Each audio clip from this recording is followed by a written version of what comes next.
ISUPK, Trinidad and Tobago, under Commanding General Yohana. We will be live on the streets, 91.9 FM. West to the death till they bury me. Every Thursday from 7 p.m. Hosted by Officer Sawapya Allah and Officer Mathkoya. West to the death till they bury me. I'm one west till they bury me. ISUPK under Commanding General Yohana. Live every Thursday night from 7 p.m. on the streets, 91.9 FM.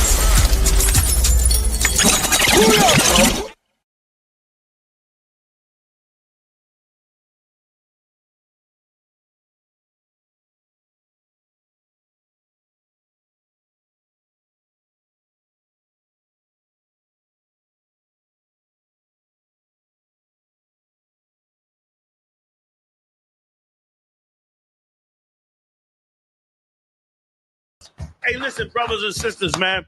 If you like what you hear, hit the subscribe button, man. Subscribe to this channel. And also, please, go to isupk.com and pay your tithe. Drop me some cash so we can move around this planet like we need to, man, and do the things we need to do. They're one west. They're one west. They're one west. They're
Shalom, Israel.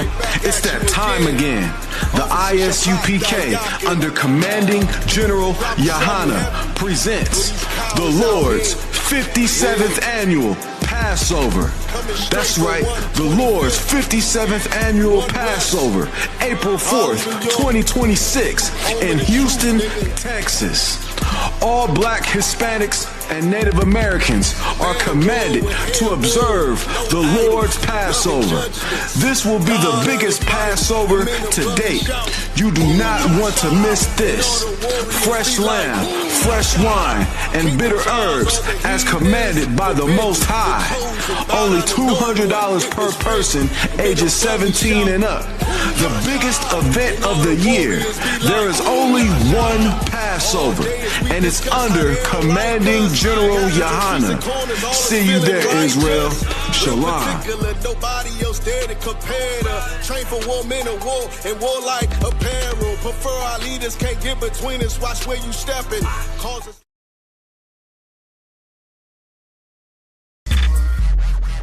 Yo, Lot. These niggas stuck, man. Yeah.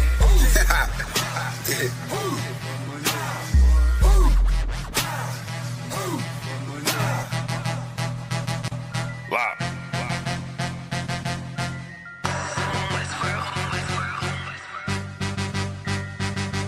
I've been eating pot belly, greasy face, Glock heavy. Feed the safe, talking shit, do not tell me. I don't wanna see that hate, all that shit do not help me. I'm just trying to plead my case to the Most High. Pray I see the gates. I was about to Cancun, but we just got the house instead. Covered all of them payment, and now she got the bobblehead. Looking at me like dinner, she said she about to gobble lead. Point the beam like a pencil, and then you gotta swallow lead. Point the beam like a pencil, and then you gotta swallow it. Pack my bag with essentials, I can't forget the hollow tip. Niggas losing they mental, and Satan come demolish it. Niggas all on they mental, and get the whining like a bitch, just like iron, they rust. Niggas trying, they luck, keep it real. Everybody out here lying, save us, steady raising dead. They was out here lying in dust. Niggas on my head, so the brotherhood is a must. Any hood, I be riding with my brothers that I trust. Know I'm good, cause they slime with their fingers on the clutch. Money piling like I'm trying to make it stack in the rush. One west to the death, and that ain't even enough, cause I'm coming back. I ain't never done with that, gonna hit and spread your lies. I'ma let you run with that, wanting me to spread the thighs. I ain't having fun with that, nigga, hell no. Now she wanna chop it up like a lumberjack.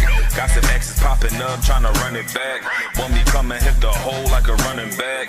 If the Lord take a soul, ain't no coming back. On my soul couldn't fold like 100 racks. I'm down for my niggas, I up for my niggas. I go and do the time, stay stuck for my niggas. I ride for my niggas, I die for my niggas. One west to the death, no lie, little nigga. I'm down for my niggas, I up for my niggas. I go and do the time, stay stuck for my niggas. I ride for my niggas, I die for my niggas. One west to the death, no lie, little nigga. The full Nicky on my waistline like a big nigga. No limit, I'm a tank, close, ain't hit different. We focus on who around, not concerned with who's missing. My boots digging, never been a house shoe. She don't like it, but she love me. I can tell when she want me. Tell, then I zip the body bag like a onesie. I'm dropping every day, let my feel clumsy.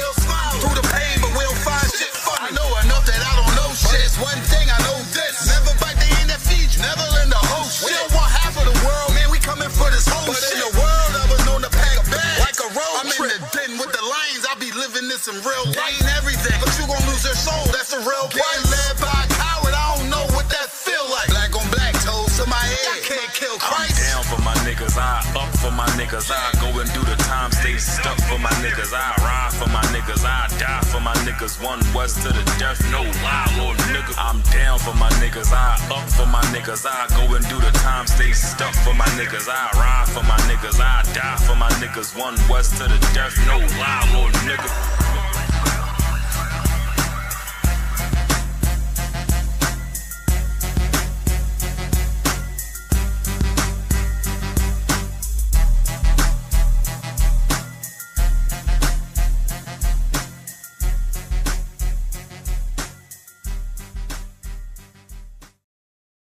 Shalom, Israel.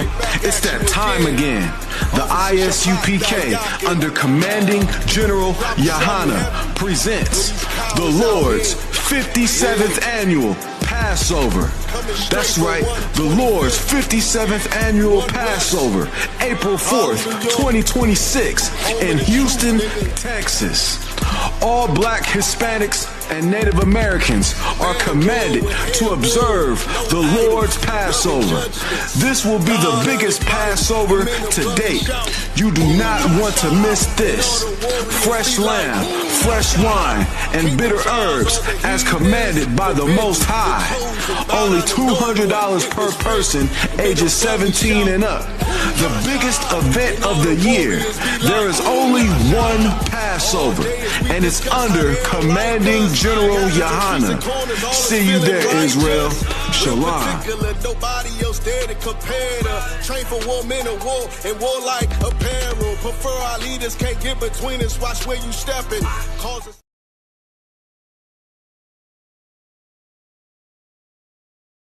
Hey, listen, brothers and sisters, man.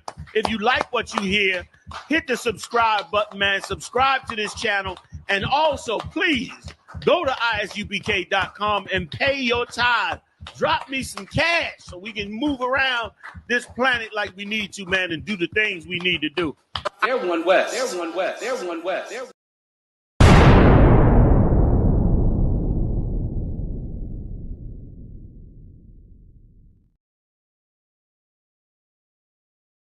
Wagwan priest, you good? What's going on? Listen, man, I'm hearing you, man, you ISUPK brothers be talking about the Jacobites that was in Scotland were originally black. You man ain't reaching that. Listen, put that on the TV right there. You'll see. This is the transportations. If you look right there, it will let you know. Robert Adam, brown. William Bow, black. Dougal Campbell, brown complexion. Black, brown. I see brown, black, brown, black, brown. This is all the Jacobites that was shipped out of places like Ireland and so forth. This is the transportations. Right. So this is giving you the complexion of the Jacobites that was shipped out of these places to Barbados and other islands in the West Indies. Yo, that's mad. So it's saying what? Robert Adams was a labourer and he was what? Brown faced. William Bell was what? Black, curled hair. Damn. That's deep, man. Which means what as well? Which also means black people was in Europe. Why? Because they ruled the Dark Ages. So that's why they was in Europe. You man are cold at history, man. All right, man. Shalom.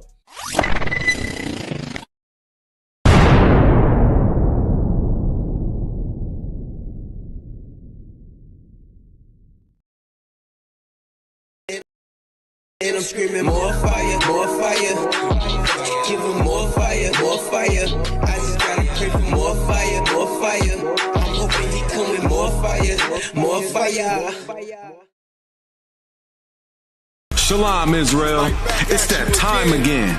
The ISUPK, under Commanding General Yohana, presents the Lord's 57th Annual Passover.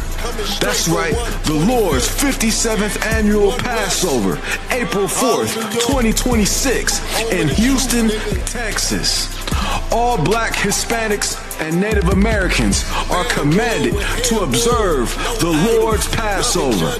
This will be the biggest Passover to date. You do not want to miss this.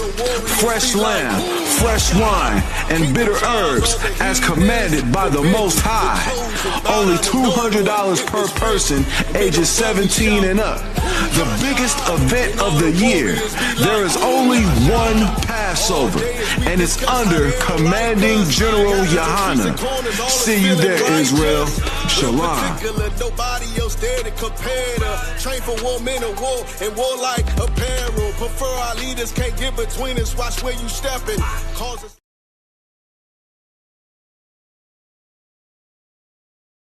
Hey, listen, brothers and sisters, man. If you like what you hear, hit the subscribe button, man. Subscribe to this channel. And also, please, go to isupk.com and pay your tithe. Drop me some cash so we can move around this planet like we need to, man, and do the things we need to do.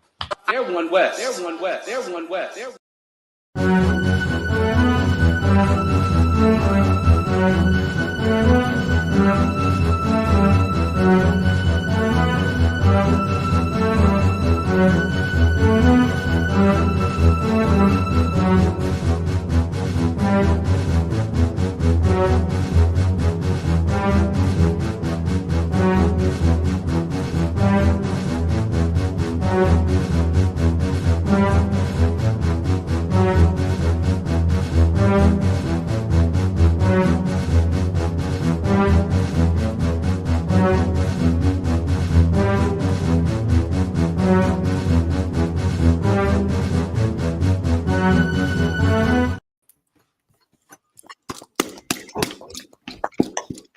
Hey, Yapin Shabaka Thumb. Yabashibaka Thumb. What's going on, Hakim? How you feeling? It's a wild, sir. Listen, man. I don't know. $1 trillion, brother. I don't know what I had to do. Are they Trump interviewing? I need to know. Trump or that Saudi nigga interviewing. I'm ready to go to Home Depot and buy some black paint and throw it out back. Tell them niggas I think I found oil. Right. I mean, they might send the Predator drone to visit me. They might send the drone to visit me. I think Arawadia found a story this week about some, what is it called? The bat something, some bat drone. Brother, they got some shit for your ass up in this thing here. Yeah, I see the weapon. I say, Lord, I'm going to get way more serious now. Because brother, if you think you could fight this oppressor, you're a fucking idiot. I'm gonna just tell you straight up and down. This nigga got shit to kill you in your sleep out. Right. I mean, this nigga here, brother, he's doing it. He's doing his thing, and he's in his heaven and his glory. Look at all his teeth, all his pearly whites over that $1 trillion, bro. He loving it. He is loving it. You know what I mean? We back Wednesday night as usual with the usual suspects. Big up Commander Johnny Hanna, hardest working man in Israel. We'll check him out tomorrow night on Cross the Line. He's gonna be on Cross the Line, addressing the donkey in the room. That's in the room. Setting the record straight for some people who would not exist if it wasn't for the World Wide Web. That's right. If it wasn't for the web, they wouldn't exist. And he's going to set the record straight like any good father would. Every good father would even discipline the outside children. The old school fathers, they ain't just beating you, they beating the other kids on the playground too. Where's your father? Go tell your father cut your ass so I can talk to him. Yeah. Me and I got a coach in Trinidad. He cussed you out and tell you bring your parents so he could beat them too. He said, I'm gonna beat you, and if you bring your parents, I'm gonna beat them too. Yeah, I mean, so y'all check him out for he gonna break the whole thing down and just let everybody know who they should stay far away from. That's right. You know what I mean? So we're gonna be rocking and rolling. Y'all know Passover coming up. You know what I mean? The Lord's 57th. Give that a hand. 57 years rocking and rolling and with nothing. Made this thing out with nothing. That's right. With less than average, less than anything anybody have but brotherhood and dedicated soldiers. You know what I mean? And that's all a man could really ask for. Dedicated soldiers. You dig? So where you all want to rock? What you dealing with? Where we starting? Where we going? A lot going on. Go ahead. You have any preference? Go ahead, Cap. Does more damage. Go ahead. Cap, you seeing something? No, I don't have. I said it's a lot going on. Oh yeah, definitely is a lot going on for sure. We could start with the headline. You know what I mean? Yeah, I think the headline is a you go how to Google. You go how to Google up that one. I don't think this one is on the list. This one happened down at the same time the stories was put together. You know what I mean?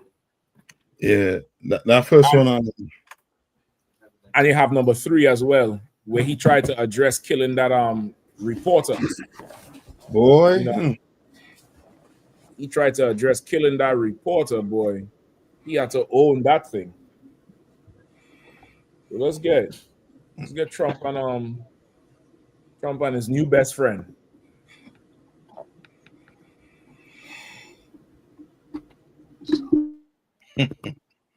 Said Trump and his best friend. That's what Trump's saying on that. He said this guy here is my best friend. Listen, I'm gonna find the clip. If somebody could find it, anybody in the chat could find it, post the link. There's a part of the clip where he reached over and grabbed his hand, 2 hands on the Saudi hand, and say, "Yeah, I'm gonna shake his hand. I'm gonna shake his hand. We're not fist bumping here. I don't care where his hands has been. I'm gonna shake his hand." I'm like, you nasty, lustful bastard, boy. Yeah, I mean, listen, that's how the prince could have get a twerk out of Trump. He could have get a twerk out of him in that Oval Office. Mm-hmm. he could have definitely get a jump on something. Drop that cash in 2 minutes. Rough. Yeah. Kawakan. It says Trump pulling out all the stops to welcome Saudi Crown Prince for first White House visit since Khashoggi killing. President Donald Trump is planning to receive Saudi Arabia's powerful Crown Prince Mohammed bin Salman at the White House on Tuesday with all the trappings of a state visit. Sources familiar with the matter said, including a welcome ceremony in the morning and a formal dinner in the evening. We're more than meeting, Trump said late Friday as he flew to Florida for the weekend. We're honoring Saudi Arabia, the Crown Prince. While the White House has decided to pull out all the stops, the visit cannot be classified as an official state visit, as Prince bin Salman is not Saudi Arabia's head of state. That position is occupied by his 89-year-old father, King Salman. But the Crown Prince has assumed almost all day-to-day responsibility for ruling the kingdom and attends summits and other diplomatic engagements as the country's leader. On the eve of Prince bin Salman's first visit to the White House in more than 7 years, Trump announced that the U.S. would be selling F-35 fighter jets to Saudi Arabia. The U.S. would be selling ass. That's what they'd be selling. Right. Yeah, the U.S. would be selling tail. Yeah, listen, Kahan done jump in. Kahan said it, then ask him why he didn't have a suit on. It's the truth. Because listen, they made Zelensky feel like his Nike Tech was the worst thing ever. Zelensky writes also the whole Nike Tech on a military boots. They say you couldn't afford a suit. Look how you dress. This nigga up in here in a black and gold muumuu. He up in them broads be wearing that shit. The muumuu up. Right. Yeah, I mean, and the picnic cloth table thing on his head. The thing that be in the picnic basket. And Right. just through money. Just through some money. You know, Trump said, "This is my friend here." I'm gonna look for the clip now. Like, y'all gonna laugh. Trump said, "I'm shaking his hand. We not fist bumping because I don't care where his hands has been." Meaning, this nigga could have just go in the bathroom and wipe his behind with his right hand. Yeah, brother. Trump don't care. $1 trillion, he touching that Saudi shit staying on. He's touching that shit. Yeah, because I think. Now I was just gonna say, you know what song playing in my mind? That song with that woman saying money make me, you know what I mean? Somebody had to do a video. Somebody had to let me tell you the song you had to play. Bands will make him dance. Bands will make him listen.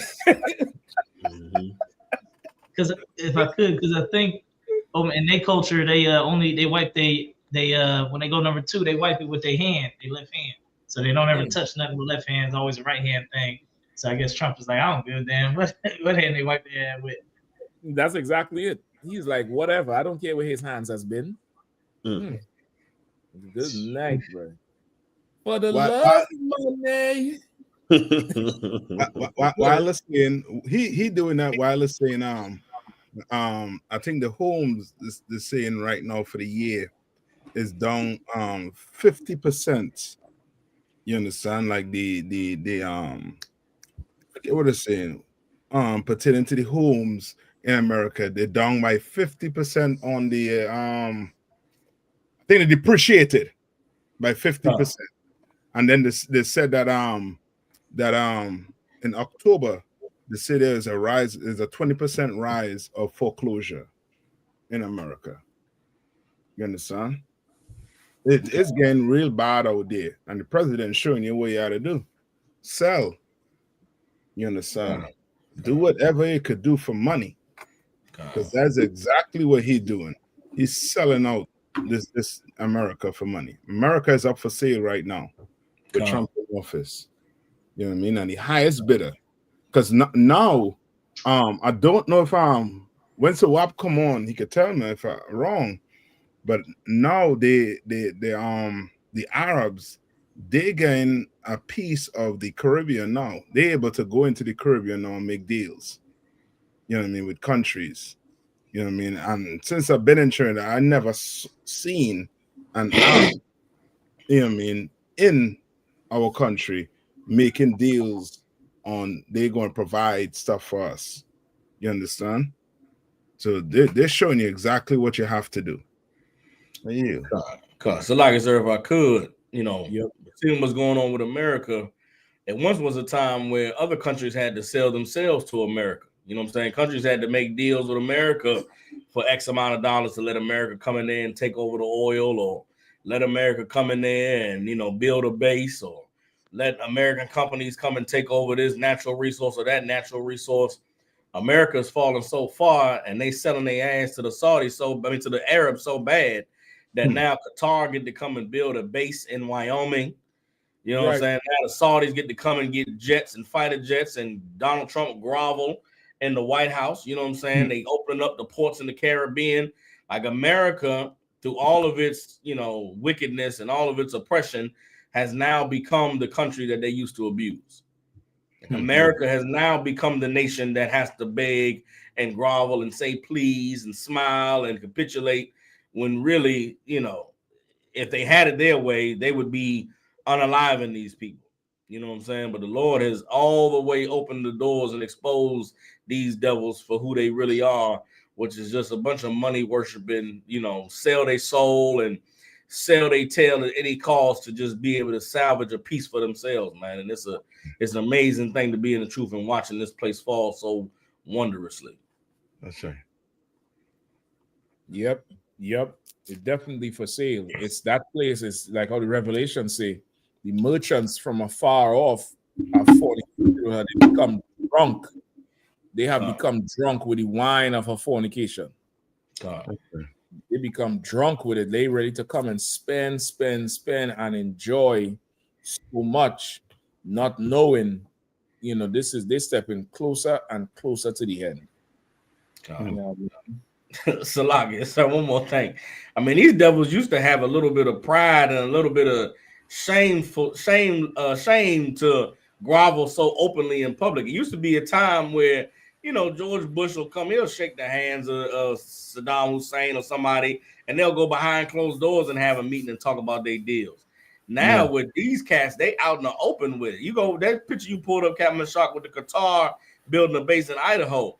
You go back and watch the interview that this cat did. He's on there like, this cat is amazing, and you're wonderful, your excellency and your majesty, and we thank you so much, and we're going to give the Qataris a base. And it's like, I know for our oppressor, it has to be mind-altering to see your leaders bowing themselves down, because I know in the minds of our oppressors, they are the people on top. They are the ones that make the decisions and decide what gets done and who does what.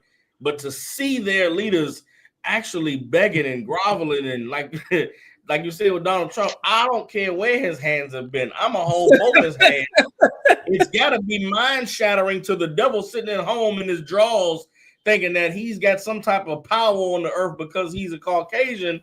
He's sitting there watching that and saying, oh, no, that's really how the world works. It's whoever has the most money, that's who you bow down and kiss their ass. Whoever got the most money, that's who you grovel and who you who you admire. And for those of us in the truth, the scriptures told us just a long time ago, man, that which is highly esteemed among men is an abomination before God. And now the earth is having to witness it. So Yep, you're absolutely right. And that's going to be the undoing of this place, because there is going to be that old school, boots on the ground white supremacists who don't like all this shaking of some heathen hand.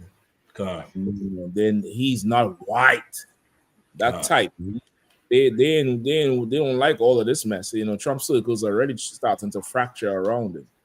You know what I mean? So it's going to be very interesting the next, I would say, maybe 12 months to 24 months.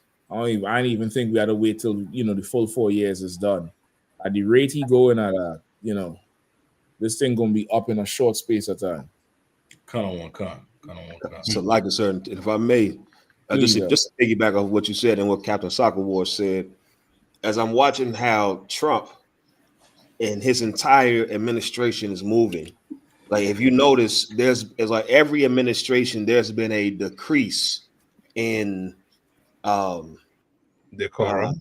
Decorum, the water cap. That's the exact word I'm looking for. There's been a decrease in decorum.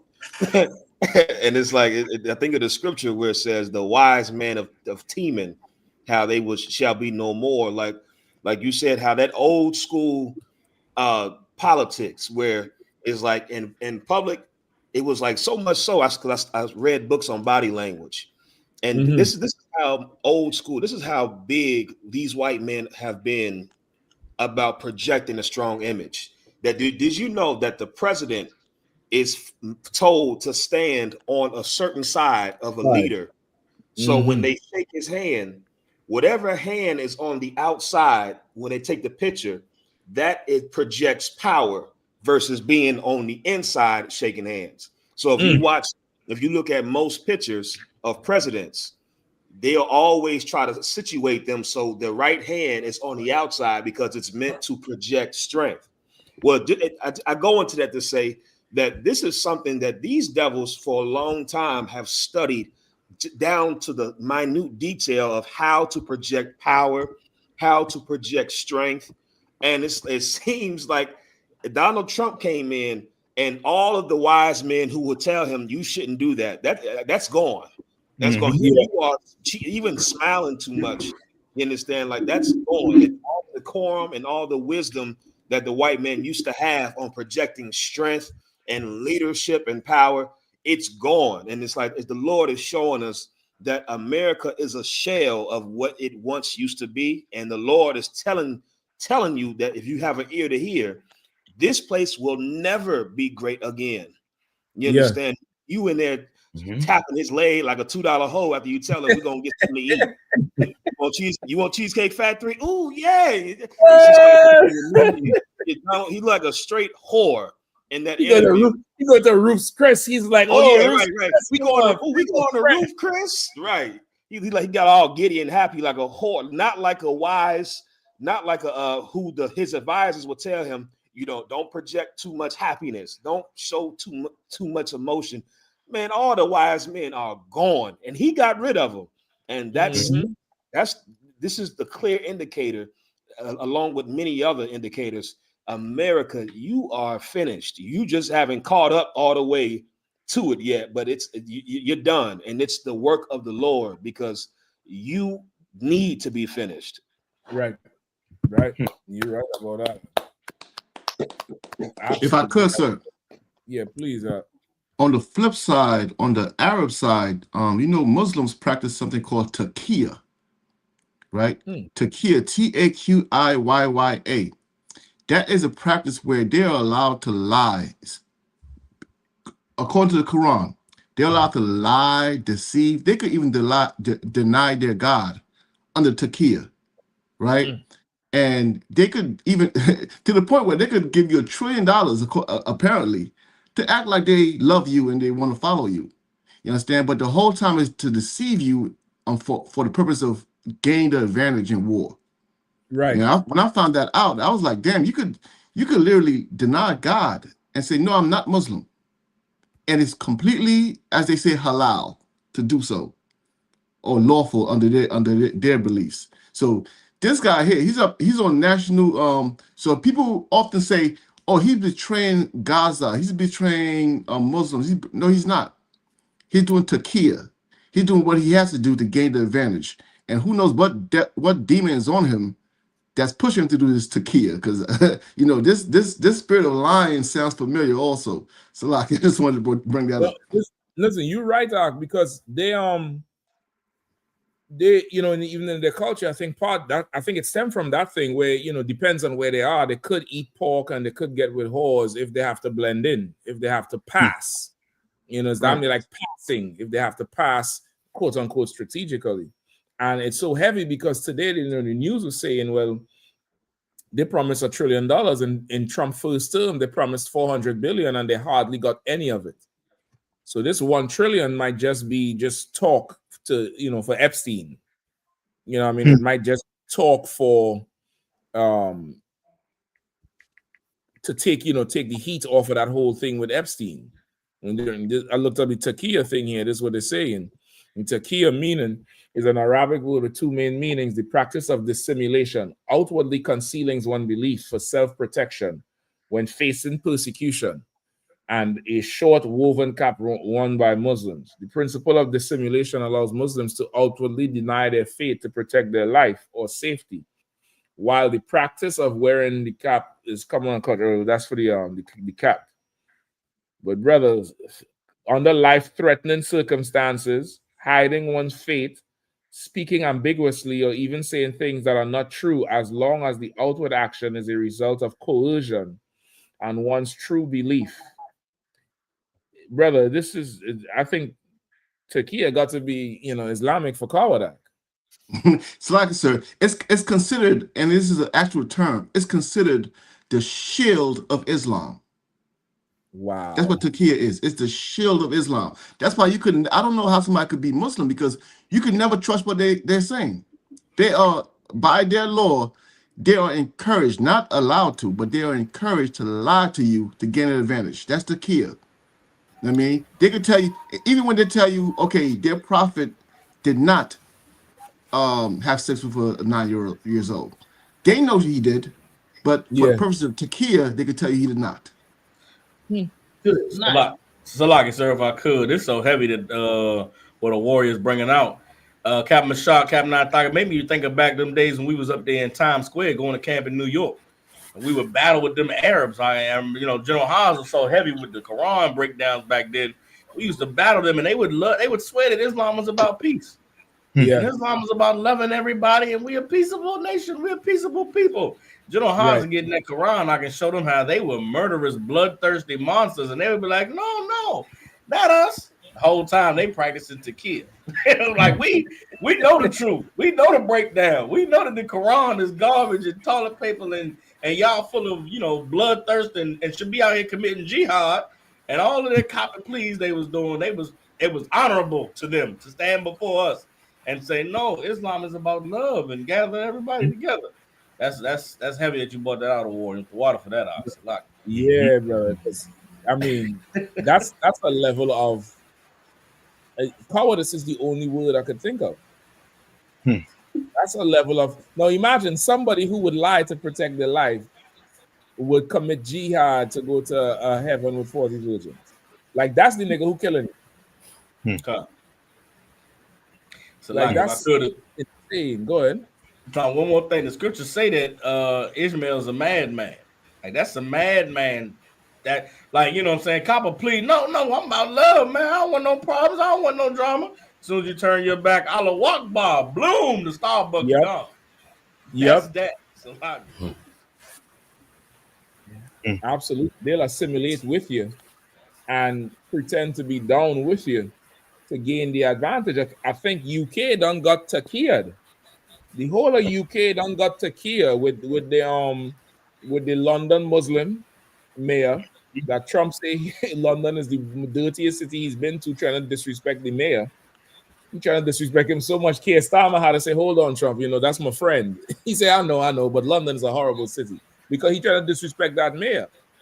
They done had in between the crazy one, Boris Johnson, after he stepped down, they had I think for 2 weeks, some Arab went in there and he was in charge of the whole UK. And that spurred more of white people wanting to kick them out because they done got taqiyya. They done got people who came up and they adopted the UK lifestyle just so they could get over. And now they're strong, they turn on you. Like that is an insane concept right there. You can't believe nothing they say. Yeah. You know what I mean? Yes, Shamsutam. Yes, Shamsutam. Where we at? We still with Trump? Anything else on it, Kazak? Or we good to go? We could move. We good to go on that one, sir. Yeah, definitely. You know what I mean? It's if I could, sir. Yeah, go ahead. One last thing on Trump, sir. It's like, and what's happening here, and people don't understand what's happening in America.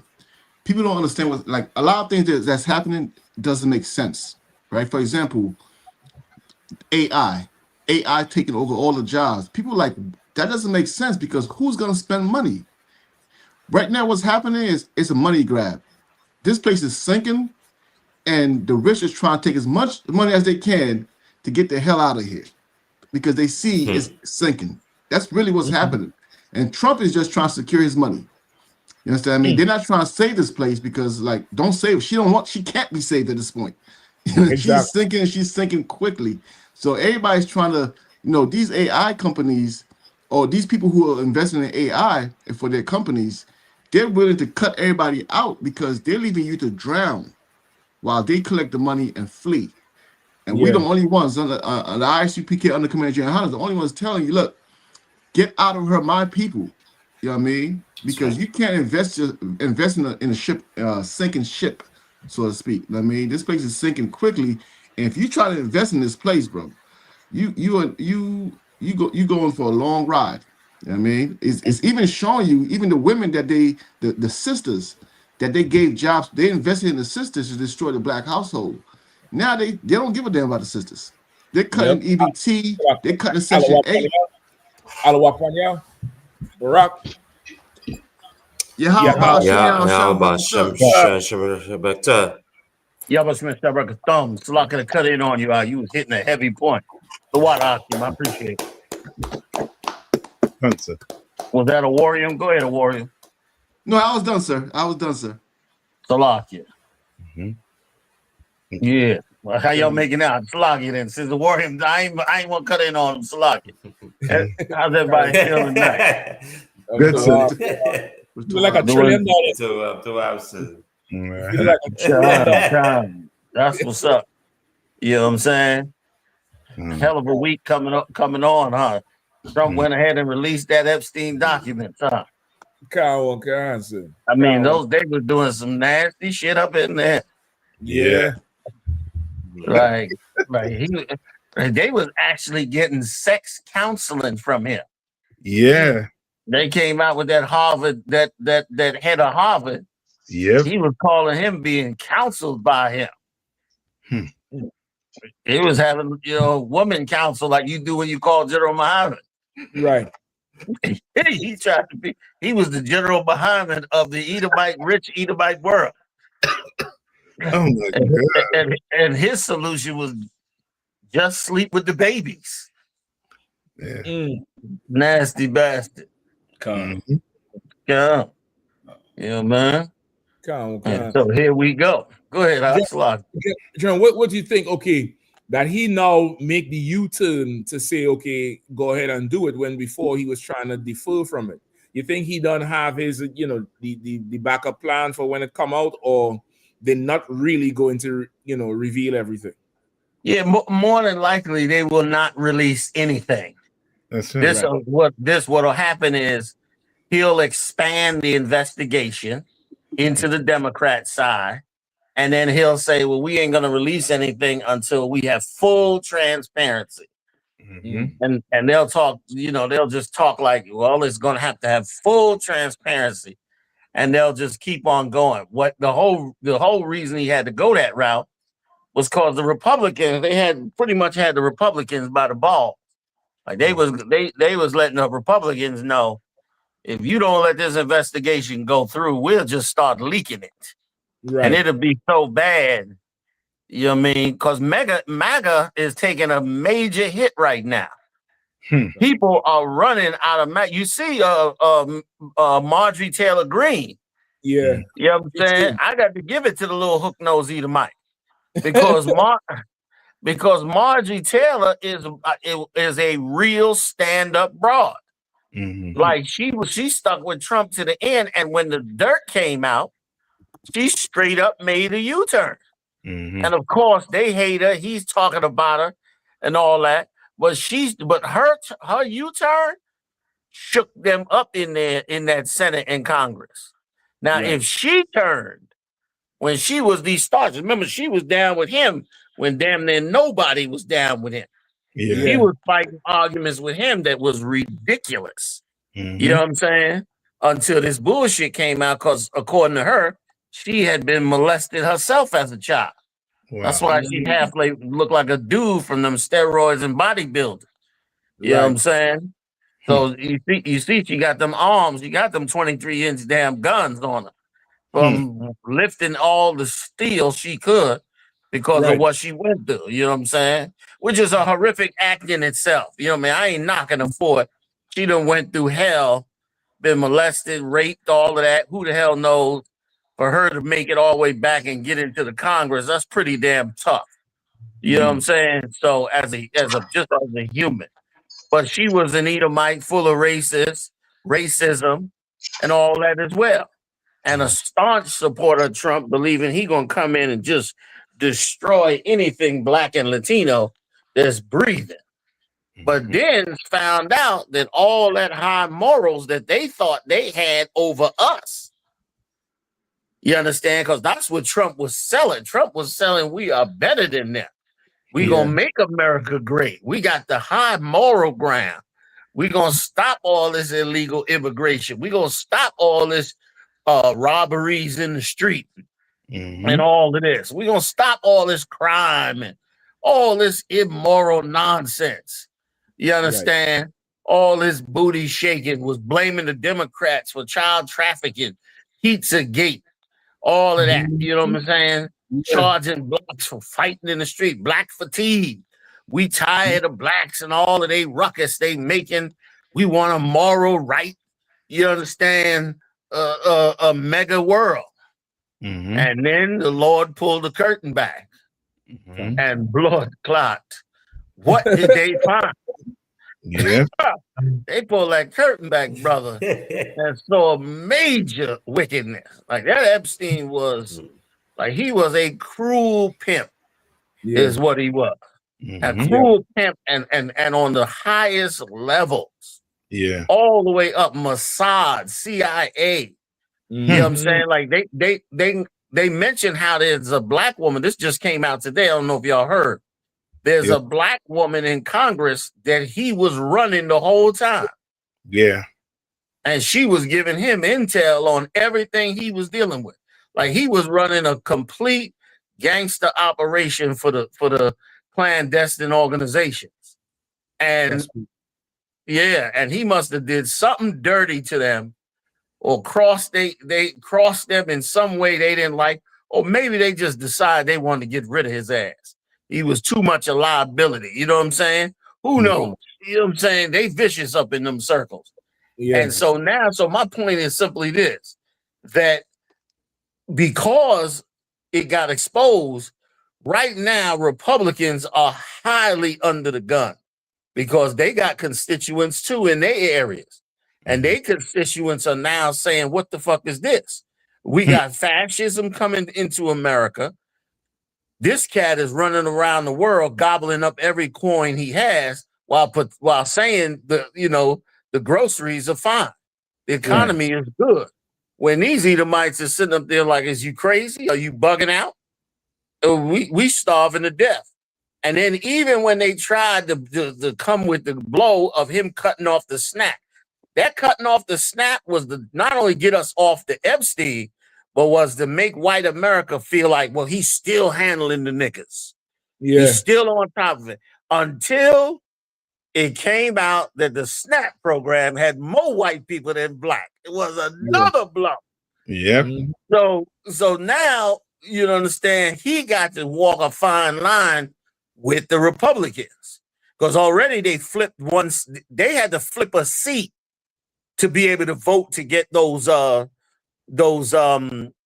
files released. And they went and had that revote and won. The Democrats won and got the permission to take it to a vote. So everybody's on the line. The DOJ is on the line because the DOJ don't want to look like they corrupt. They don't want to look like that. So now they got to act like they impartial when they know that they've been totally in his pocket. So they under great heat. So that's why he turned around, just to answer your question. That's why he had to turn around and look like they were on top of it. You know what I'm saying? Look like, like we going, yes, because he knew he could stop. Like, right. That's why right now they said he signed it, but look how long it took him to sign it. Now the question is, will it even get revealed? How much redaction is he going to be able to do? How many spin is he going to be able to do? Because he's working hard on the spin. He already blew that cat Summers out the water, the head of Harvard. Yeah. That nasty bastard. You know what I mean? He was sitting up high over Harvard. Meanwhile, Epstein running him and got files all on him on all of his nasty business. And now he done already dropped him, and he got more on the list. He gonna come back and get Clinton if he can too. Yeah. He's threatening everybody. You know what I mean? One thing I'll give Donald Trump is that he is as ruthless as an Edomite could possibly be.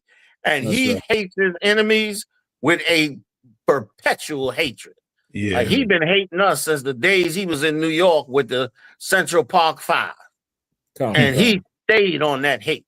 And he been hating them Democrats ever since his first term.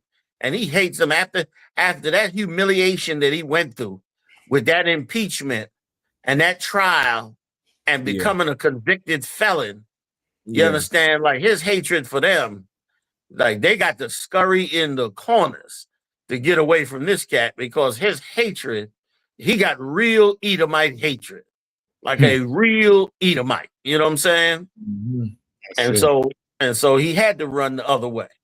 But I mean, it's almost comical, man. I don't want to run on, but it's almost comical the way they got him. Yeah. You know, man. And then one last quick point, if I could. Y'all heard that Steve Bannon came out and told MAGA, you know, we got to stick with Trump. We got to vote for him. We got to get his stuff passed because if we don't, they're going to lock him up. He said, a whole lot of us are going to go to jail. So that's what Steve Bannon said. Steve Bannon let him know, like, listen, y'all getting a little upset with Trump and you want to pull back and you want to, you know, discard Trump because of the immorality of him. You better think twice because the minute you leave him out there, everybody going to jail. If he don't get a third term, they even said if he don't get a third term, him and all of them are going to jail. Damn. And so they know what's getting ready to go down. But unfortunately, the way of things are not on their side.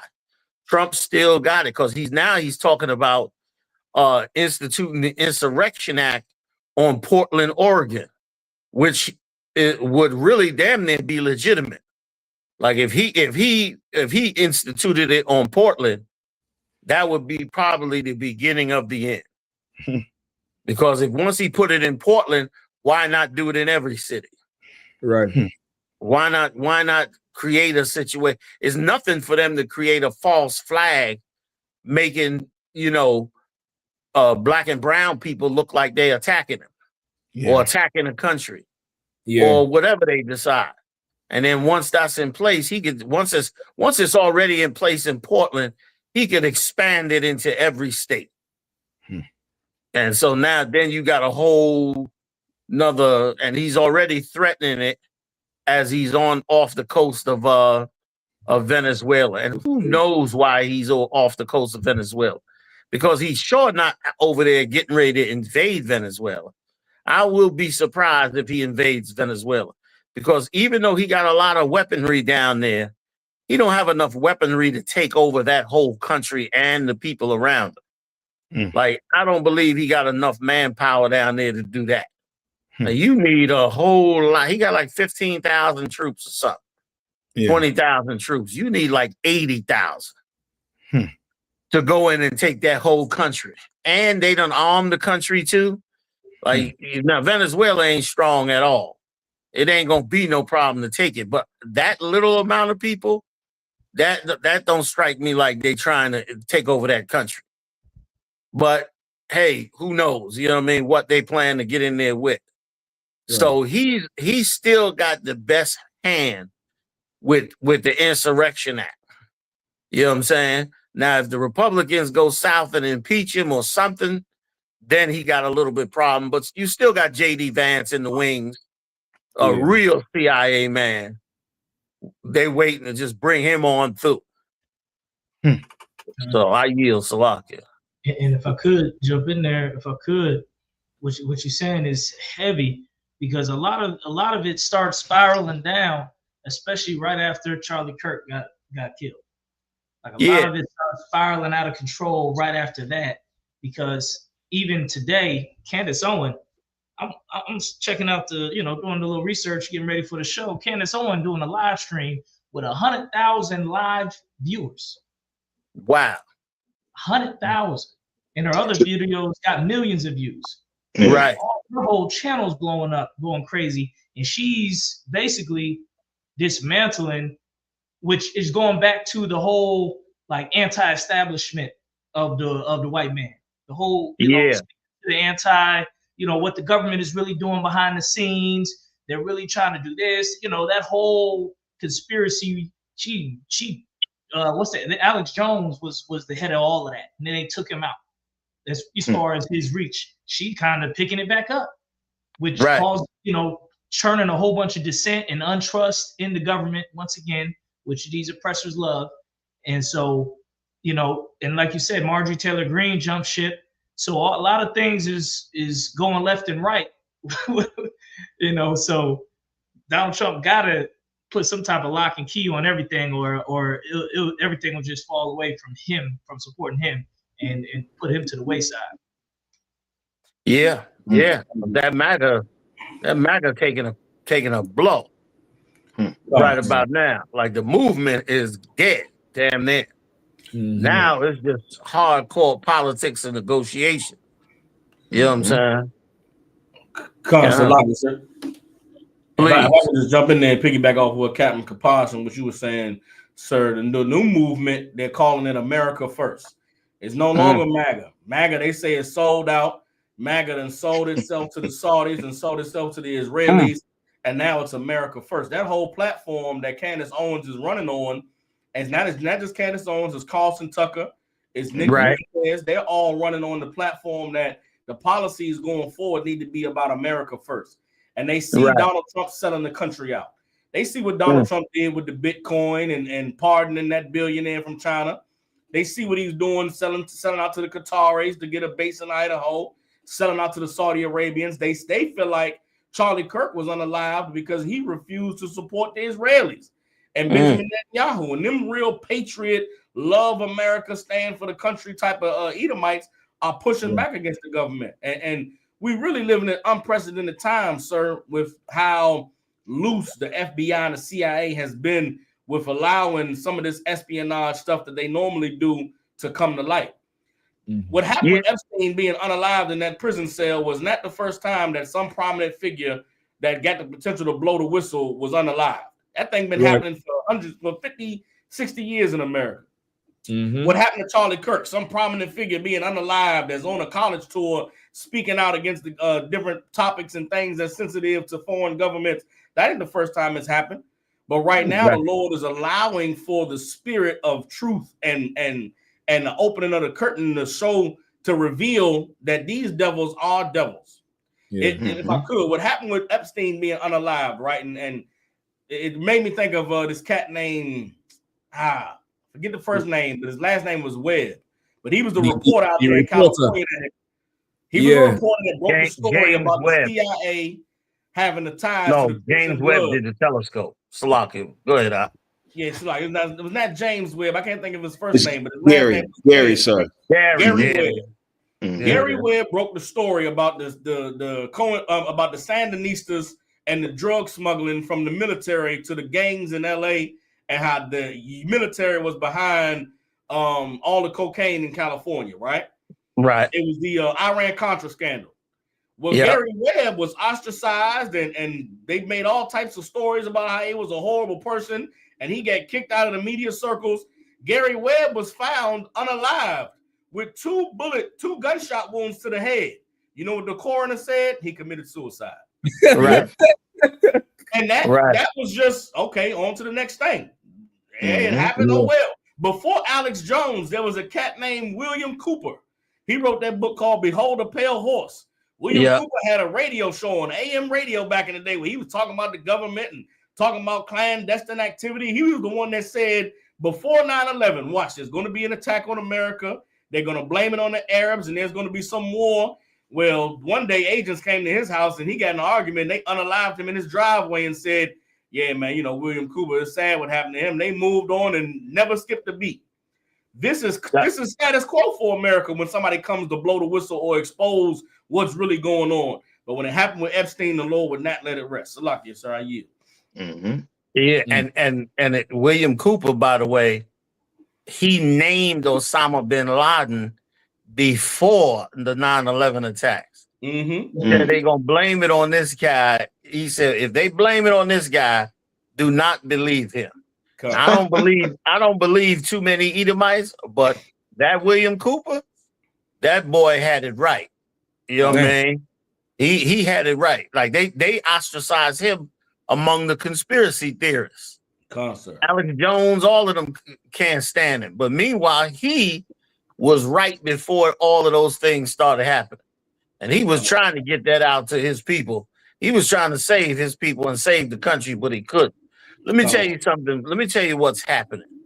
What's really happening right now is simply the clandestine agencies of America are now deciding that they want to run the country and not have a government running. That's all it is. They've been running it behind the scenes ever since they killed Kennedy. Once they killed Kennedy, they recognized that really we're in charge. They're the good face in the front, but we're in charge. The NSA, the CIA, certain elements in the Pentagon, they run everything. The politicians and stuff is just the bureaucracy of running really they just the managers. But what they decided now is it's just too much, it's too expensive, too many problems, it's too much bureaucracy to turn around and have all this government in our face when we need to just get rid of it and do whatever the hell we want to do. We already killing and murdering and robbing and stealing and overthrowing countries. So like, what the hell do we need? That's why it was always in law that the CIA and agencies like that could only operate outside the country. They could do whatever they wanted outside the country, but they couldn't do it in the country. But what they decided now is that outside the country is so out of control, especially in the financial section, that they now have to just run it from the inside, get rid of the government, just all these private people that's in charge. Every last one of them is CIA, including Trump. The reason Trump is an insider is y'all know his brother was one of the specialists that worked within the nuclear programs. Okay. Way back in the past. Like he's an insider. He's one of them. And so all them cats been running clandestine operations for years. And that's all they want to do now is just let's forget about this government, forget about people having any kind of rights and votes and all of this. We'll just tell them what they got to do. And they'll just live that life like that. And we'll turn around. We'll just run everything. We'll take over countries. We'll overthrow it. And we ain't got to worry about no backlash. They trying to simplify the operation. But of course, we at the end, so the operation won't run that way. And the Israeli government and others are all part of that operation. They got Arabs part of that operation. They got some of our people are part of that clandestine operation. And they ready to they just feel like that's just a better way to run the country, or this is the time for them to do it, and so they just deciding to do it, and that's why it looks so crazy. When that's all it is, they're gonna shut all this down. And what Donald Trump is doing is just taking him and all of the groups that are part of that clandestine group and just totally robbing everything that they can get their hands on. They just grabbing everything that they could get their hands on. You understand? And that's it. It's like they run it, they realizing that time, is close. And right now it is there ain't no more room for the nice politics or the politics of old days. where you know they have an image to uphold and they do things in the back. Now it's just open and it's like the grab. They go in for the the cash grab or the power grab, whichever one. Mhm. So like you say, you got It's a lot, man. So I yield. That was it for what? If I could, and with BRICS coming up hot on them. I just seen a story about earlier today about France even thinking of joining with BRICS or whatnot, and some Southeast Asian country they trying to switch it over to the yuan or to the yen, something like that. So BRICS is still operating. So like how Commander Johanna was saying, it's getting harder and harder to operate outside the country. So now they like, well, we gotta come back in and do it from within, as opposed to going to these other countries where you got the Russians, you got the Chinese, you got other power brokers out there in the world, vying for power, overpowering some of the moves they trying to make. Right. Yep. So, it's definitely getting close. And World War III, it's starting clandestine World War III. Yeah, it's starting where it should. Yeah. There's a rumor now. It hasn't come out yet, but there's a rumor that the country of Qatar is Qatar rather is may possibly be setting up the first outside military base in the United States. Yeah. And that's to be done out there near that desert. Now who knows why, but once again it's the sign of things to come. You know what I mean? And once again it's why he has to come down on us so hard, because we are such an explosively exceptional people that left alone for a second and we would rise like a storm. And they know it, and they know they have to be completely, evil towards us. That's right. But it also shows you how close we are to the end of that time. Yeah. I yield. So a lot of people jumping in on. And if I could, I believe they brought it up.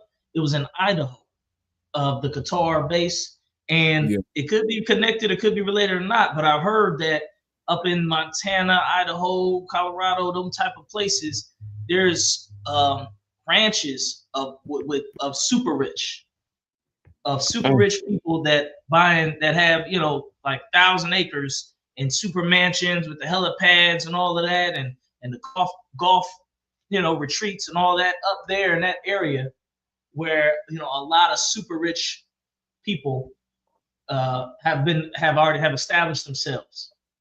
I haven't done the research on it, but that's just what I heard. What I heard out there.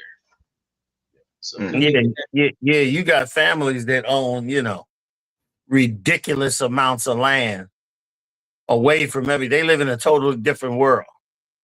They look at our world through the New York Times, but they live in a completely different world. They look at our world through the New York Times like you watch a movie. That's how they look at it, but they not living nowhere near that kind of life because they involved in God knows what things for the government. There's so many, man. There it is. Yep. So they're gonna set up a base in Idaho, which means that now you can really bring foreigners in the country. And what that is too is, I see what that is. That guarantees the U.S. The wealth of oil that's coming up out of there. Right. Yeah. It guarantees the U.S. that wealth and power, and it still don't mean that they may not go in there and bomb their country and take it over. But that is what this is supposed to mean. This is supposed to mean, that they have nothing to worry about. Yeah. America is run right now by and the CIA has always been experts at this. They are experts at entrapping people to work for them. Yeah. They know how to set you up. They've been doing honeypots since the 30s. They know all about what profile and how to profile you, how to target you, how to find your weaknesses, how to press the right buttons. They're experts at it. And they put a whole crew together to run this country at this time that's just like that. Like all of them up there, just like Donald Trump. I mean, Donald Trump he's so full of lust, he cannot stop. Yeah. Anybody give him a deal that makes him smile, he's on a plane and he's out. I mean, he was rubbing all up on the Crown Prince. I mean, it was damn near sexual. Yes.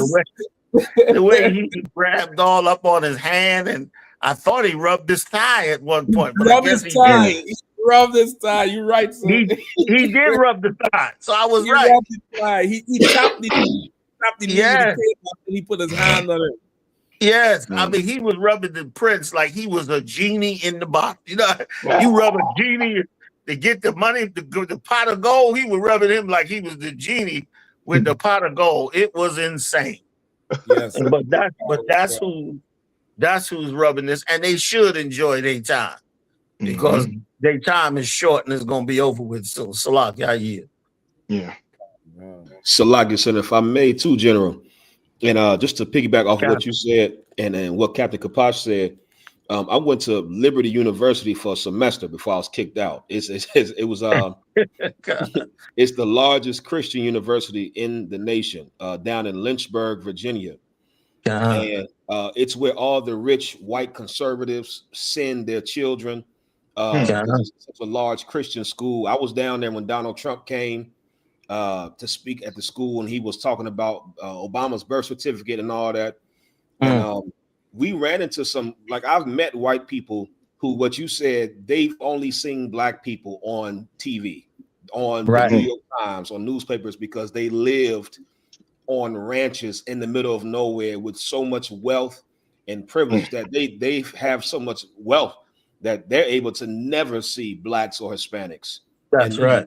It is, and that whole land over there, like, it's so much, like, the white man, he's so evil, he lie and say, you know, America is overcrowded and the world is overcrowded. It's not overcrowded. Them devils got all the damn land in the western states and just gobbled it all up and stole it from the Native Americans.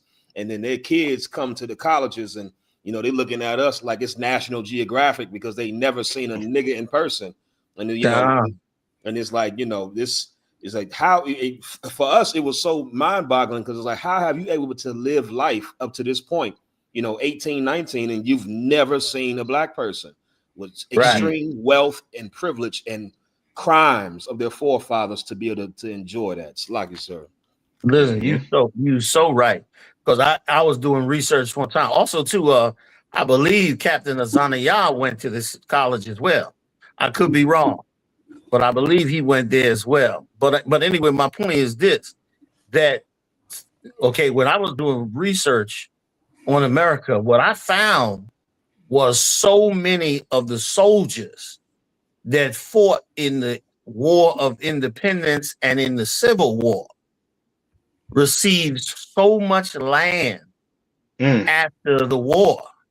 Like those generals that you read about, give me some of their names. Grant and them, Arthur, Ulysses Grant, and I forget all, you know, who they are. But those generals receive hundreds of acres, sometimes thousands of acres of land. And their family basically lived on that land. And here's how it's so amazing. They'll have that land and they'll take a portion of that land and they will cultivate it and build houses on it. The houses you see them Issachars building that they're always talking about.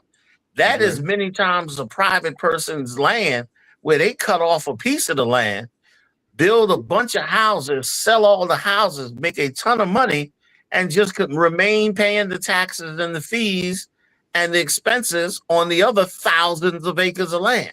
So they got what, $350,000 a house. They built 20 houses in an area. You know what I mean? That's what, $3 million or whatever the case may be. And they just take that money and they just continue to live off that money. And the next generation just comes in and sells off a little piece again. And meanwhile, they still live in the middle of you never been there before. You know what I mean? And they, you know, they cut the ground for their own private strip. and they fly in with their little private jet, land on their land, and live in a world that we never get to see, and run their finances and put their funds, their money into the hedge funds, and a lot of those is ex-military families, a lot of people that worked in the CIA during World War II. A lot of them received a ton of land, especially the so-called Jew that worked in the clandestine services. If you go back and trace all of the companies that run Black Hollywood and run Black music, all of them trace back to soldiers, so-called Jew soldiers in World War II who worked in the clandestine services. They were basically electronic spies. And after they finished being electronic spies and propaganda spies, as a reward, back then in the 40s, America rewarded them with Hollywood. Like that Hollywood is based off of ex-soldiers who did wiretapping and translating, and all of them cats was able to then go into Hollywood and do the exact same propaganda in Hollywood against us for all these years, and founded some of those huge corporations to do that. So a lot of it is like they reward their friends and people that did killing for them, even if they heathens. Like if they heathens, I mean, they all heathens, but you get my point. Even if they from another country, they still look out for them and reward them and make sure they got plenty for the things that they've done. All they got to do is make a phone call. And that's why you got some of them lands out, you go in the middle of them and you be shocked that it'd be an Arab family or an African family or a Chinese family. And you wonder how the hell did he get in here with these thousands of acres and all of this privilege and all of this wealth? Mostly, of course, is Edomites or so-called Jews, but a lot of times it's them. And it's because they went and did horrible, evil things to help the U.S. overthrow countries, and in many cases overthrow us. You understand? I was just telling did y'all see the tape of where I reposted on my Facebook page about the guy who was talking about how during the Nuremberg trials, the Nazis were saying, "What are y'all talking about? We just followed what y'all said. We did what y'all said to do." Right. And that's an example of what I'm saying. Because they was on the side of the Nazis, they got slaughtered for it. But meanwhile, the so-called Jew was over here doing it on this side. Right. The Edomites was on this side doing it to us, doing it to the Native Indians, doing the exact same thing, doing the eugenics and the genocide and all of that. Some of them laws still on the books today. Do you know in Indiana, what state you in, Kapash? You in Indiana, right? Indiana, the home of the KKK, where it originated at. Right. Do you know in Indiana, brother, it is still on the books that they can sterilize whoever they want to sterilize? That's still on the books in Indiana to this day, 2025. Like that's what they were doing. And so the Nazis were saying, why y'all mad at us? We did exactly what y'all was doing. Yep. And which also shows you how blind we are to what's happened to us. Like we could never even put it together. We can't put it together that what the Nazis did to the so-called Jew was also done to us. We can't believe that they killed 6 million of us or more, when in fact they actually did kill way more. They did more to us than it was done to the Nazis, which is why the Nazis was complaining. Right. It was why they went to the Nuremberg trials. Like, wait a minute, y'all coming down on us when y'all did the same and worse to the people that was among you that you had to get rid of. You did the same and worse to blacks and Native Indians because you needed to get them out of your land. And meanwhile, to us every day, you can't even match it. Like you can see why they went to trial for the so-called Jew, but could you see how they should have definitely gone to trial for all of the sterilization and the extermination that they've done with us? Yes, sir. Right. You know what I mean? Another thing, if I could, real quick, that's worthy of looking into. I'm not sure if Kazak, you already did this. I think you did do this story recently. Kazak Iman, did you do a story recently about about female serial killers? Comic-Con, sir. Yeah. Okay. Everybody's been calling me, quoting about that story. That another fascinating situation. Here it is that they went and find out that all of the serial killers are white, that are female. And the number one industry they in is the healthcare industry. Comic-Con. So they killing us wholesale in the healthcare industry. And see, other outside countries, they see it. They have the statistics, they have the numbers, they know about it, but us, we're oblivious to it. Right. Damn near, if you show it to us in our face, we damn near have to turn it off because we can't even relate. We can't even feel we can't even walk into the reality that the average nurse you're getting ready to encounter is a murderer. Right. We can't walk into that reality. And brother, but meanwhile, that's what went on. And they plan to bring it on again. They want to do it again. They really want to just make this like a white nation run by a clandestine government. Yeah. You know, stop all the bureaucracy. Don't tell us nothing. Put us all back in chains into slavery and go on in their mind and enjoy the wealth and the gain that they have of their country. But the problem they don't understand now is that other countries are just as powerful. And weaponry is different, and information travels like lightning, literally. You understand, across these airwaves. So this is a different landscape. They think they can navigate it, but they cannot. And on top of it, they have not prepared for the return of the Most High in Christ. Slock idea. So, and General, if I don't know if you remember, for what you're saying with the outside countries having the stats on the you know the Edomite woman serial killers. Remember, there was a nurse in England that killed so many babies in her career, and I think it was last year before they found out. And even when they heard the numbers, they act like it was so unbelievable. To she was getting certain sympathies, from it. You know what I mean? They thought it was a lie. They thought it was a lie at first when it's how much baby she done killed, how much, you know what I mean? So you're so right. They're in a position that's unassuming, nobody looking for it, and medically they could say whatever happened. Yep. And they'll be wiser unless you have some kind of medical background or to question the shit. Right. Like, I mean, that white woman start talking nice to you, brother, and hi, how you doing today? And blah blah.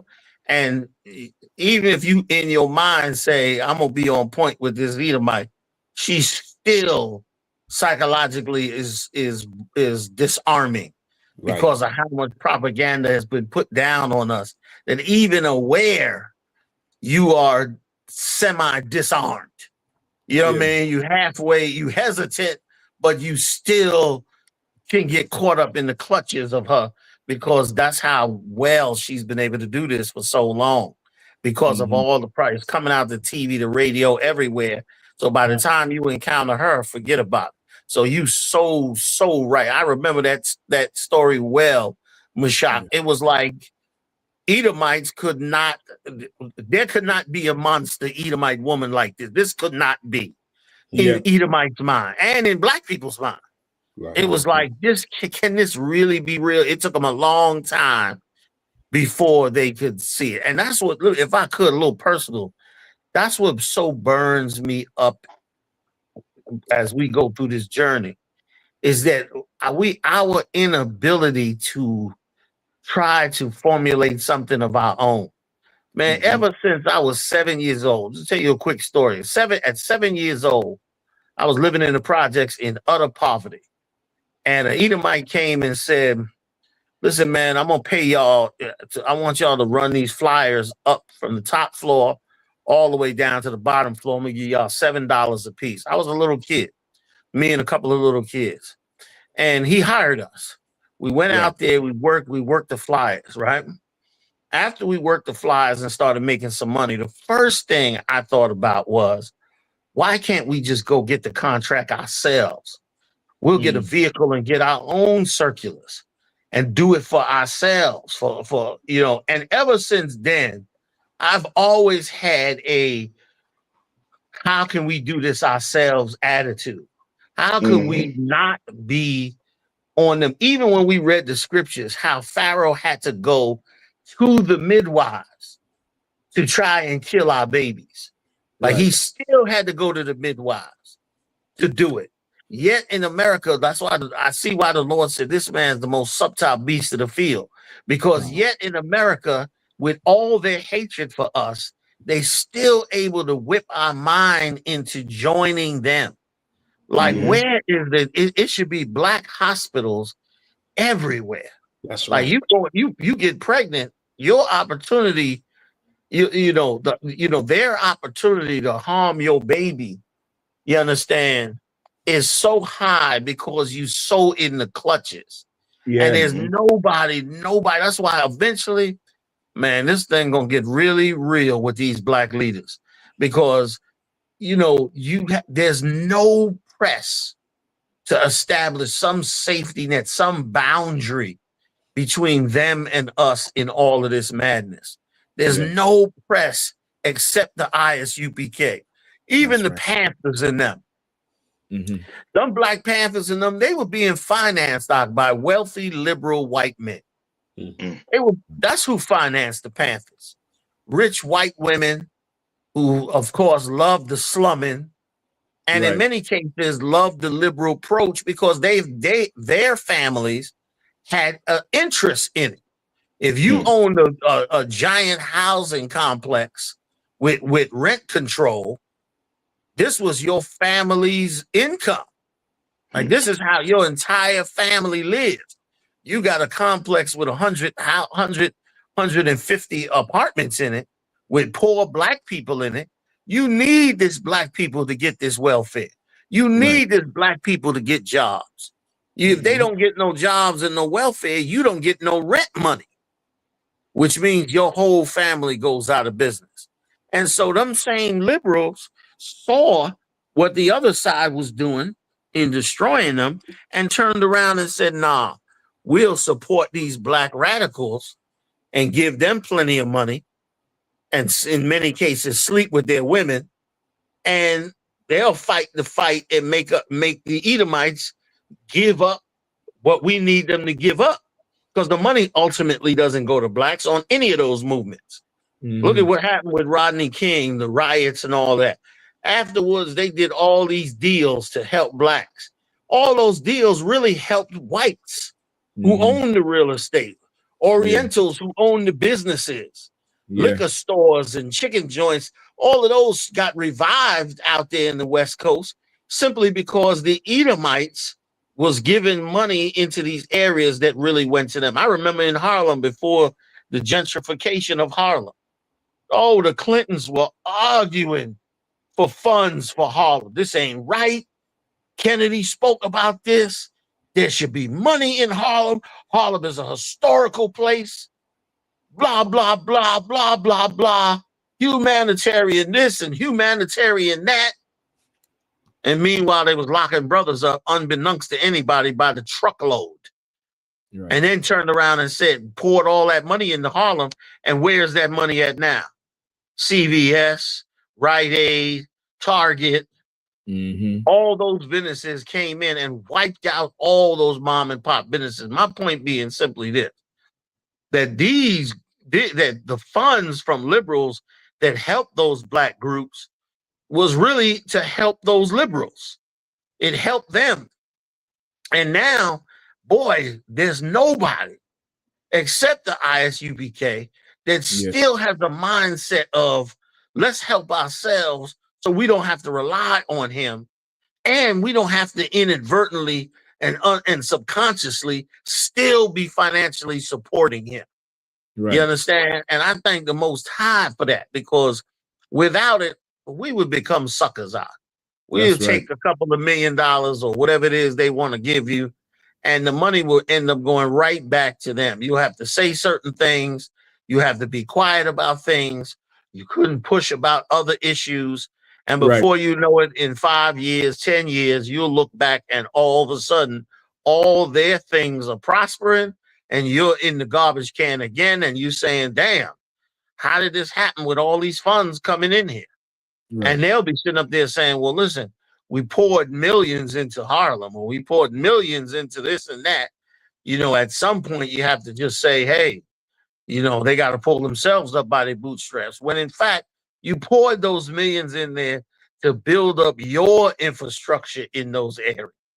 And brother, we need that. Like it's at this point, 2025, you still got to go into it knowing that white women are serial killers in these hospitals. You still got to go in there and be subject to them, and they asking you stupid questions while you screaming in labor. You understand? It's still going. That's why it continues to go on. It continues. It'll always go on as long as until you have your own hospital. Right. Yeah. Until you graduating doctors, and they're coming to your hospital and they're being paid and they're being coddled like white doctors are. You'll have the same damn thing. Yeah. And that's what the UPK is about. The UPK is about pushing up against that. Christ was not impressed by the temple. Christ was not trying to be a priest in the temple. Christ said, not one stone shall be left upon another that will not be thrown down. He had no respect for the institutional structure of Israel because it was completely under the Romans. That's right. Yeah. So right. Damn right. Right. Kind of, if I could too, like on the note of what's happening in the hospital with you know, our sisters and dealing with, you know, whether it's an Edomite or them Arabs or the East Indians or whoever is the, you know, the doctors or the nurses. Like it's, if you talk to a ton of sisters and especially the older generation, they all have stories like that. You know what I mean? And I definitely for sure on both sides of it, where, you know, I heard stories from my mother because she, you know, she had 4 kids. And she said she remembered when they start pushing the C-section on them. And she didn't need it. But they brought some East Indian doctors. She gave me the whole story. They brought some East Indian doctors into Trinidad, and that's all they was pushing, and that this was good and that was good for them. And we don't know no better at the time. And even my rib in the UK, when the last child she made, she went in there with her, you know, her carnal sister is also in the truth sister, Hauba. And it was a very similar situation like that video. And they tried to triage her. She telling them, yo, I'm going into labor. They ain't listening. Hauba in there and went off in the hospital. And that's how she get the room. And as soon as she get on the bed, the baby came. And she said, she thanked the Lord she had a Hauba there because she couldn't advocate for herself because she, you know, she in pain. Having a baby. Yeah. He having a baby. And like, it's damn near like how Esau have it where we don't communicate all our stories together. So we go into war and we don't even know the terrain. We don't even know, okay, they'll come with this report and say, we need to do this procedure. And you had to have in your mind, you a lying motherfucker. Yeah. You a lying bastard. I'm going to get some counsel on this. Or I'm going to call, hey, what about this? They're telling me this. Now, you damn near have to know they're saying something one time, but you don't have my best interest. So I'm going to have to go and find out for sure before it go. Damn. Go ahead, so Slack. I'm sorry. Let me let you finish. Go ahead. No, I was just saying, it down here, like, you know, almost like a underground railroad with stories and experiences. So when we go, we more equipped to come up against them because, like you say, we go in there so unassuming, thinking, well, these is doctors, surely they're not going to hurt us. These is nurses, surely they're not going to hurt us. And we miss that it's race and it's war. And on any front, they look at it like they're contributing to the war. They're contributing to helping their nation better because you're just going to grow up on welfare anyway. You're going to waste taxpayers' dollars anyway. You're going to be in jail anyway. But they'll never do that to the school shooter. They'll never do that to, you know, the drunken cokehead. They'll never say, you just grew up and be on Epstein Island, so let me harm you or harm your mother in any way. But to us, they prey on us so goddamn much. We really coming together. It comes on so many fronts where just the experience, hearing them stories, you go in there and be like, well, what about this? Well, why does she have to do that? What does this do? What does this inject? Does she have to take it? Like you start to ask questions and they get uncomfortable. They get fully uncomfortable with you because really a lot of the things they're pushing is not really for our best interests. You're so right. So, You so right. Good. A real one, if I could, real quick, because before you jump in, and they brainwash us with the belief that the medical staff takes a Hippocratic oath, so they wouldn't do no harm. Right. They take a whole oath not to do no harm, and they push that on us to make us think that's going to be the case. When you got out and out white supremacists working in them hospitals, talking about us at the dinner table every night. Salak, I yield. Salak on that. That was heavy too, Mashad. Give it up, yo. Yeah, right.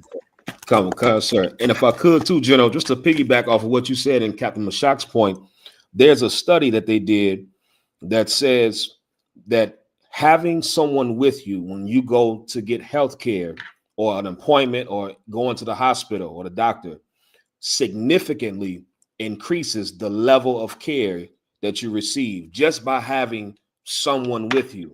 And I've experienced this. So like, go ahead, sir. I said amazing. Go ahead.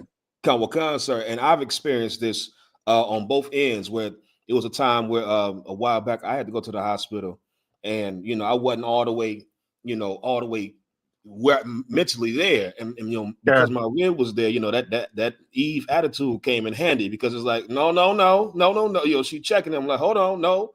Why you not doing this? Why you not doing it? And it's like when I had to go by myself first. So I was there for about an hour by myself. And it's like once she got there, it's like now they start to do everything that they should have did when I first got there. And it was like on the flip side, it's I've done that as well. And it's like it's sad that you have to have pretty much brotherhood as a weapon, and we have to utilize that brotherhood because just a simple fact of if you having somebody there with you or not can completely alter the type of care you get. And I've seen it in so many of these sisters that are giving birth. Unfortunately, they are going into the hospital giving birth by themselves. Yeah. And it ain't no telling what is being done and what is happening because nobody's there to advocate on her behalf. And she's in a room full of white female serial killers, sir. So just to piggyback off your point. Yeah. If I could, if I could, I got two to piggyback of all y'all what y'all saying. I got two heavy stories of real life. When my rib was giving birth, we have a black doctor that we always go to, and so the baby was getting closer, and she was getting loud, and I'm like, man, where's this black doctor at? Where's she at? You know what I mean? She's supposed to be here soon. Some white nurse is in there. She tell my rib to try to be quiet, like my rib trying to do the breathing to the thing. She's like, well, if you could just try to be quiet, and I'm like, nah, this don't sound right. And right around it, because this was around the time the baby was getting ready to come. Like a superhero, the black woman doctor showed up, and then she, we'll have to wait. You go ahead and make as much noise as you need to, make as much noise as you want. This and that. And then after that, I don't know if it's the same child, but I remember some nurse, they kept wanting to give him some more tests and stuff, and she was like, all right, we got to take the baby away to do something. And I'm like, whole time I'm thinking like how we supposed to think, like, we don't trust these people, and so I say for like 5 seconds, I'm like, I gotta go too. I gotta go see what's going on with the baby. I ain't gonna leave the baby out of my sight. So I go follow her all the way to some room. She got a curtain down, and I knock on the door, and I'm like, hey, can I look in here too? She's like, yeah, you can look. But it's just, you can't trust them. One time I went with my rib, she had a stomach ache. We went to the doctor around here. The doctor said we should have a surgery to take out an organ because of her stomach ache. And she like, my rib already did some medical stuff, so we both like, hell nah, let's just get some pain pills and go home. We do that, and it was done. But he wanted to take out a whole organ where she had to be on medicine for the rest of her life. Dang. Real story. And from stomach ache. Damn. And it's crazy because once again, why can't we fight to have that black hospital? Right. Like, and it's way, if I could, it's way worse than that. It's so bad that we don't even know that we murdering 300,000 plus babies every year in the abortion clinic. Like we don't even know what to advocate for. Like even if it was a black hospital, we'd still be killing our babies, not even realizing that's not what we're supposed to be doing. Right. So the insanity it's on another level.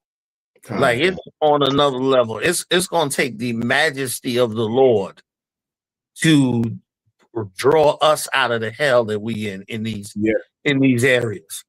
In the Caribbean, Central and South America, our level of ignorance, they've mastered keeping us ignorant and destroyed and totally unaware of them. You understand? And they not, it's never a charge on us because they've done it to the whole continent of Africa. Right. So much less us who's right underneath them.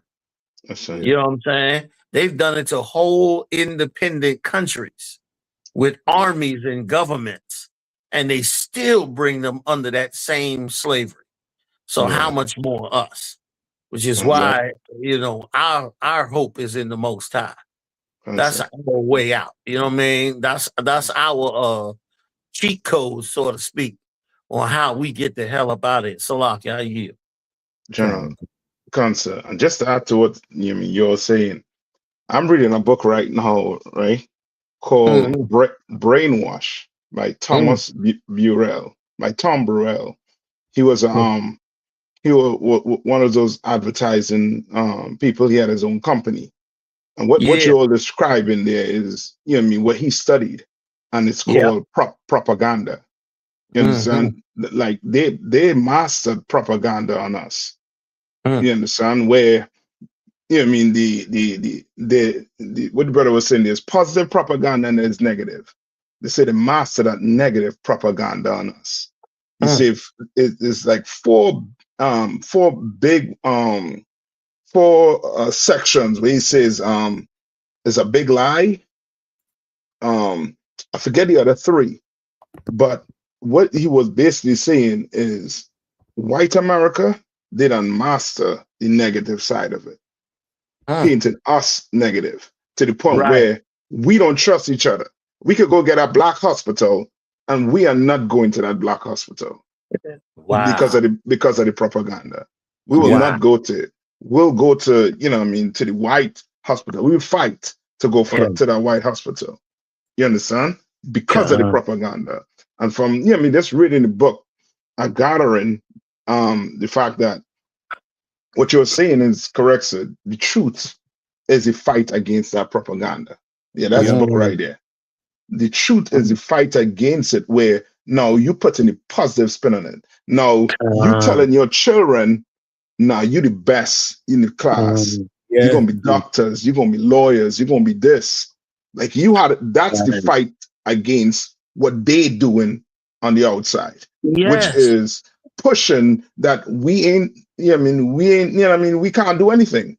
But then you'll hear some of us, breaking this code, like the Pythagorean theorem. You'll hear about sisters putting them into space. And you wouldn't add up. Like, we are smart people. We are strong people. We better than them. You understand? So the Lord had to show you, you know what? Let the Epstein file come out to show black people, these MFs, they're more nasty than anything you heard of. You understand? Because remember, Donald Trump and them, they fought against abortion. Well, if you fight against abortion, that must mean Donald Trump loves children, babies. But he fighting to keep the Epstein file away from you. Right. Why are you doing that? If you love babies, why are you fighting against the Epstein file? Why are you doing it? You know what I mean? We're showing you, like, we don't see through their propaganda. We're not seeing through their propaganda. That's why they're able to unalive or commit genocide, and still still have that image. You know what I mean? But we don't. We ain't doing half the things they're doing, and we don't have our image is as if we are the ones committing genocide. We the ones being evil on the earth. You know what I Yes. mean?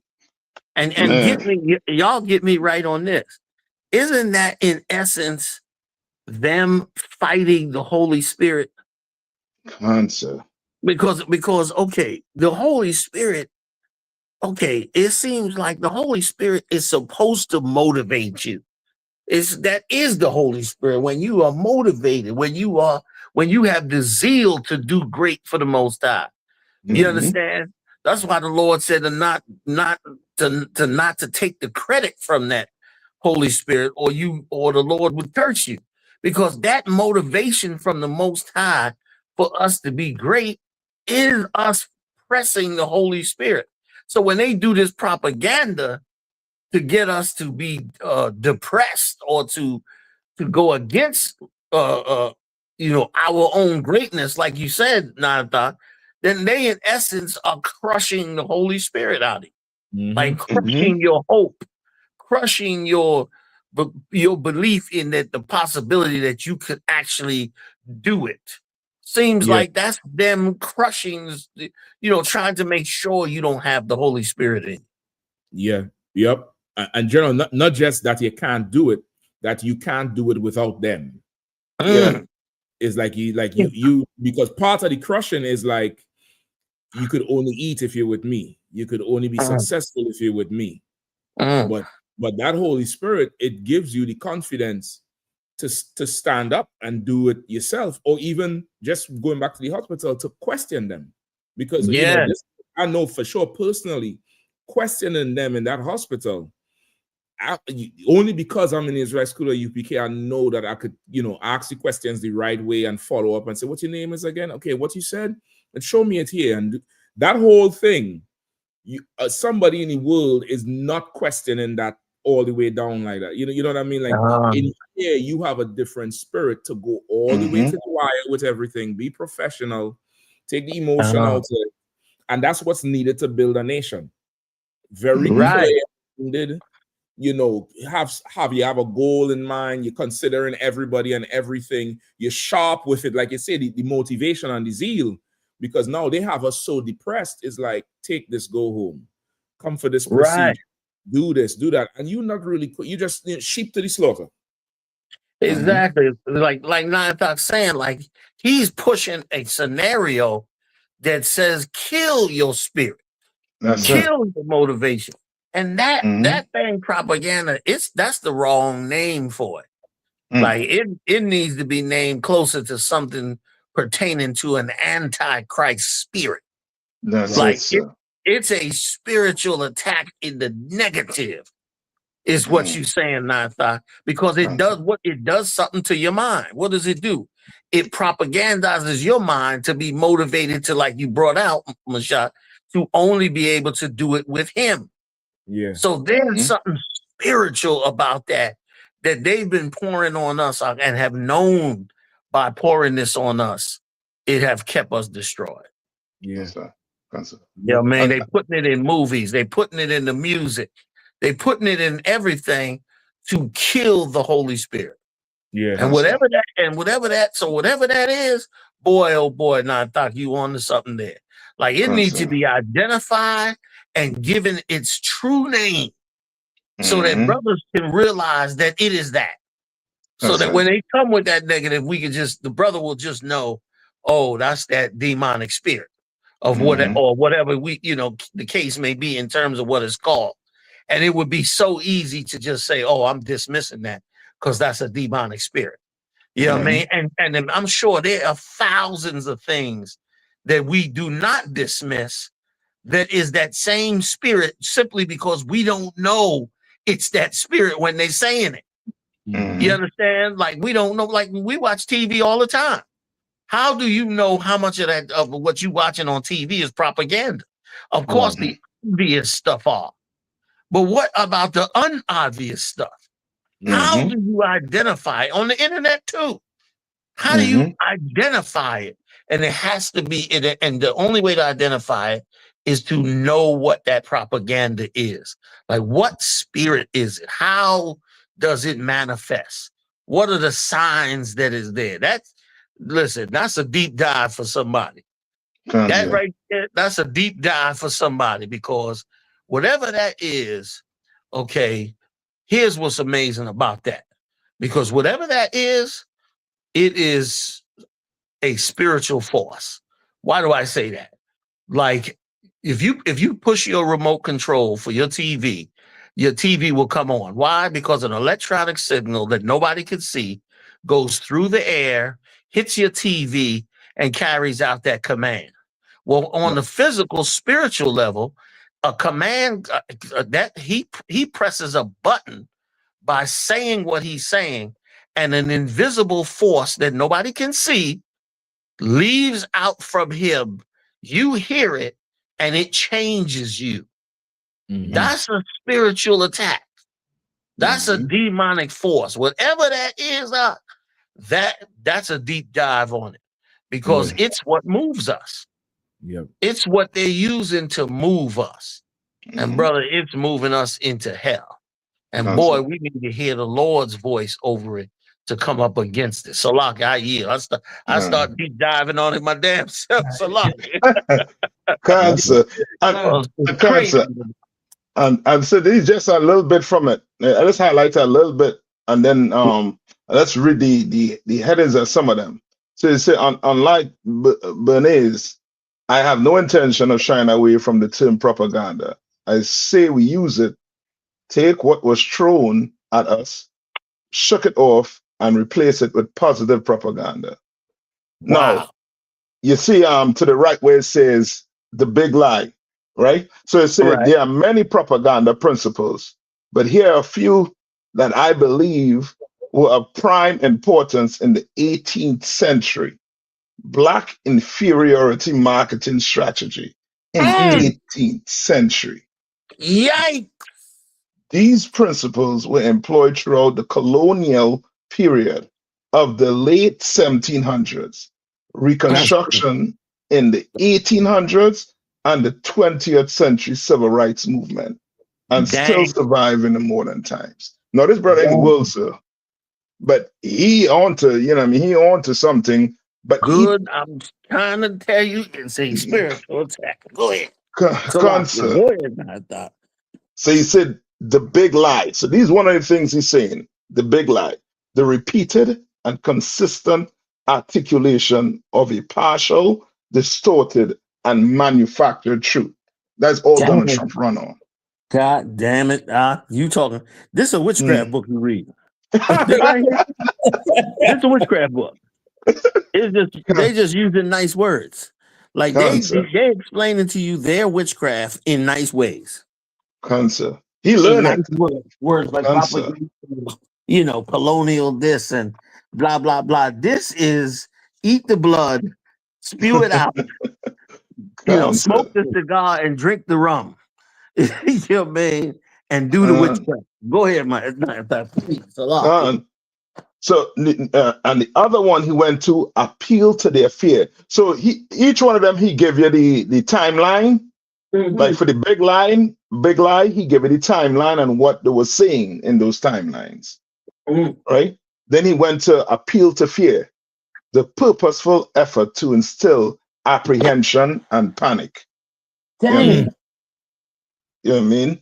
And he give you the four stuff even down to the civil rights era and what they were saying for the modern era too. And then he give you appeal to prejudice, attaching a value or a moral label to a flawed but well-established perception. Wow. Gives it again. That's and the last one. Concept. They're using this. They're just recycling this, but they're doing it in a way where it's like like evolution, the term evolution, it's evolving as we go along. Wow. And now this is stereo to the modern so it's stereotyping, exaggerating established perceptions of physical or cultural traits, attaching negative attributes to an entire group. You know what I mean? So, Lucky, that is the blueprint to Charlie Kirk's entire platform. Yes. Yes. All of That's that. that's his entire platform. That's That right. That's That's crazy right there. That's why That's crazy. Like you standing up there in one of his arenas, debating him about how he's wrong about what he's saying, not knowing that he ain't even concerned with what he's saying. He making sure he pressed the right witchcraft buttons. Yes. To cause the proper effect on us and on those around us. Amazing. And he went on to speak about the anti-Jewish propaganda. So he said right here, he said, although Jews like blacks suffered under a deadly campaign of propaganda and brainwashing, the effort doesn't seem to have hampered their long-term cultural evolution or caused stifling psychological impairment. Jews don't rank with blacks in social and economic dysfunction. It's not that Jewish people are better or stronger than black people. The Holocaust under Hitler, as a deadly and horrific as it was, lasted 12 years.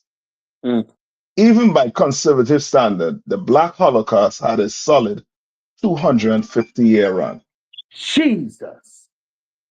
And people, you know what I mean? And I was gonna say, like, you know, is that like their stuff was just 12 years.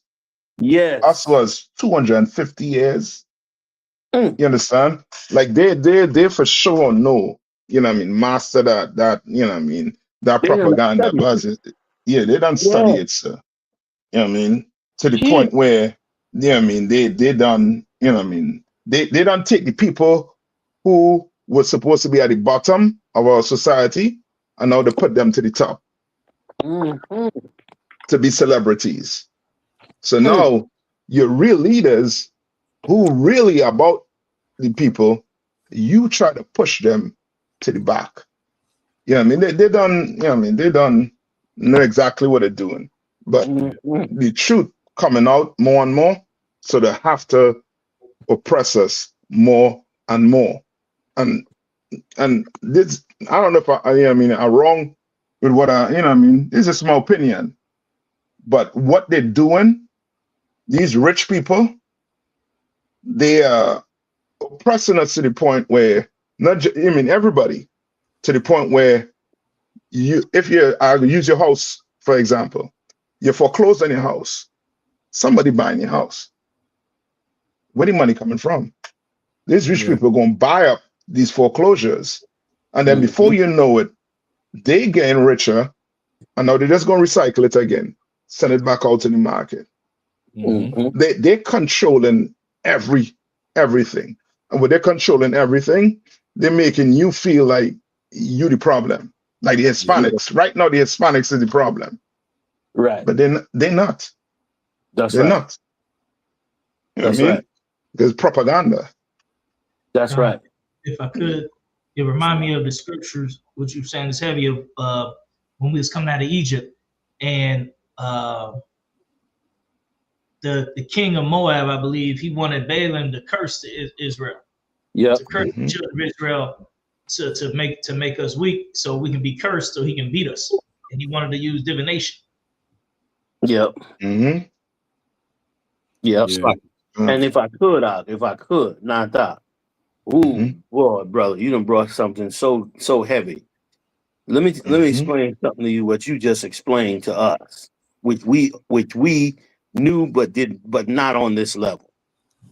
What you just explained to us is exactly why the Lord sent us out on the corners. Yeah, that's right. Like we had to go and come up against the propaganda. That's right. And we doing it to this day. Like we coming up against the stereotypes. They teach you should love Martin Luther King. We teach it was evil as hell. They teach a woman got a right to have an abortion. We teach it's evil as hell. Like he sent us out on the corner to fight this propaganda / witchcraft / demonic force. Like that's why what we do is so important. That's why Yes, sir. these voices, these camps, these street corners, these debates, that's why they so important. That's why the kissing of the boot makes it like, wait a minute, Yes, this sir. is completely against the way things are supposed to be. Ain't no white man supposed to be kissing a black man's boot. He's in the head, you're the tail. But you going out, putting out, coming up against the demonic force and turning the thing around. And brother, that is an amazing. I mean, I don't know if y'all see it like I'm saying. I might I've just seen it, sir. I might just been around too long. You know what I'm saying? Nah, you're right, sir. But to me, this is like incredible.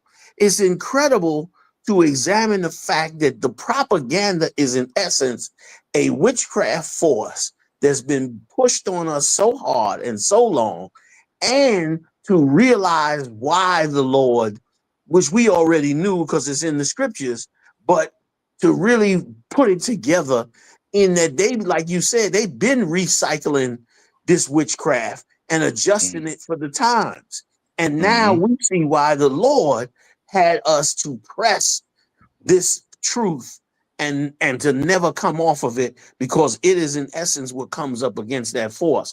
And it so fits with the scripture where it said, seek the old paths.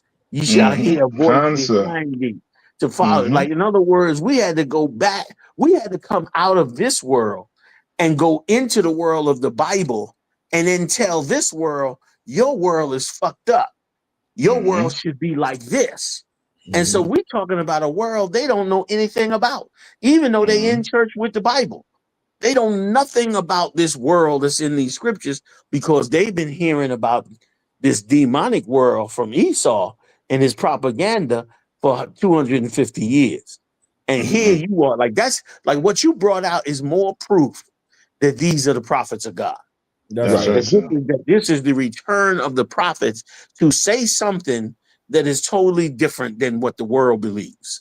And to say this is the world you should live in, and to even be looked at as crazy for being in that world. We're aliens. We're from another planet. Yep. That's basically what I think that's what I was trying to say, Ms. John. Too many words. Basically, we just come from somewhere else. That's Salaki, sir. Salaki, General, and what you bringing out is so Kawakan, sir. What you bringing out is so heavy, and Captain I thought too. I had to go run, so like I had to go run and get my book. I was like, hold on. It's turned to UBK book club, so like, because what you said, with the remote analogy, where you said like in the spiritual realm, it's a spiritual force, the propaganda, and it's like them pressing the button and it affecting the behavior. Like that's a real heavy analogy. This book right here, sir, is called PSYOP, and what it is a collection of military psychological operations manuals that have been declassified. And so anybody can get this and read it because it's been declassified. And I just, if I could, so I just want to read this small part right here that describes exactly what you were saying and what Captain Nathak was reading. It says, the mission of PSYOP is to influence the behavior of foreign target audiences to support U.S. national objectives. PSYOP accomplished this by conveying selected information and or advising on actions that influence the emotions, motives, objective reasoning, and ultimately the behavior of foreign audiences. Behavioral change is at the root of the PSYOP mission. Although concerned with the mental processes of the target audiences, it is the observable modification of the target audience behavior that determines the mission success of the PSYOP. Damn. What you were saying, General, is this is a long study thing, and not only is it long study, it's down to a military operation Yes. to influence our behavior. Like before, a lot of people don't know, before they send soldiers into nations, they always send in information and to try to change the behavior and the objective reasoning and the morality of a people, because if you can change the psychological status of a people, you may not ever have to send soldiers in because their minds are already won. That's why the whole phrase "winning the hearts and minds of the people" comes from this right here. And so when you made that analogy of the remote, and it's like you pressing the button and there's an invisible force that's happening that is causing you to do this. That's exactly what the purpose of the psychological operations is. And if I may, Officer 5000 Malak in Kansas City, he has a viral video that, to me, Commander John, you can tell me if I'm wrong, but when I watched it in the spiritual realm, General, it was what you said, how the Lord put the UPK, the prophets here, to combat that invisible force. Because when I watched that video with Officer Malak coming up against the lies of that devil, is like I seen something different. It was like this is our war. Like this is how we fight. Like our war is not storming capitals and strapping bombs on us. Right. Our war is exactly what Officer Malak did. And like I said, Officer Malak was filled with the Holy Spirit, when I watched it, because I said, this right here is exactly why the Lord put the prophets. And what you just said, General Salakit. Dang, give it up, y'all. Give it up. You gotta send me that link out. Like what y'all bringing out, boy, you bringing us into focus here. Like, man, y'all bringing us into goddamn focus. Like that's where we are. That's who we are. That we are the ones that crush the evil propaganda against ours, because we are doing, in essence, what you just talked about in the PSYOP book. In essence, we're trying to win the minds of our people back to the Most High to make those decisions, as opposed to listening to Esau and making his decision. Right. Brother, is you blowing my mind. You blowing my mind. Like, this shit here is heavy. You know what I'm saying? Like, go ahead, Mashak Salaki. John, I just wanted to jump in with a scripture if I could, so if you don't mind. Please. 1 Corinthians chapter 1 and verse 19. It says, and this is the proof, like what you say in here, it crystallized everything. And any brother, any sister listening tonight, wondering, how we defeated the general, he really just crystallized it. We already doing it. And the Lord is already, he's ahead of the game. He gave us the blueprint. The Bible says 1 Corinthians. I can read it, Cap. I can read it. I have it here. Okay. No, sweat. Go ahead, please. Go ahead. The book of 1 Corinthians chapter 1 and verse 19.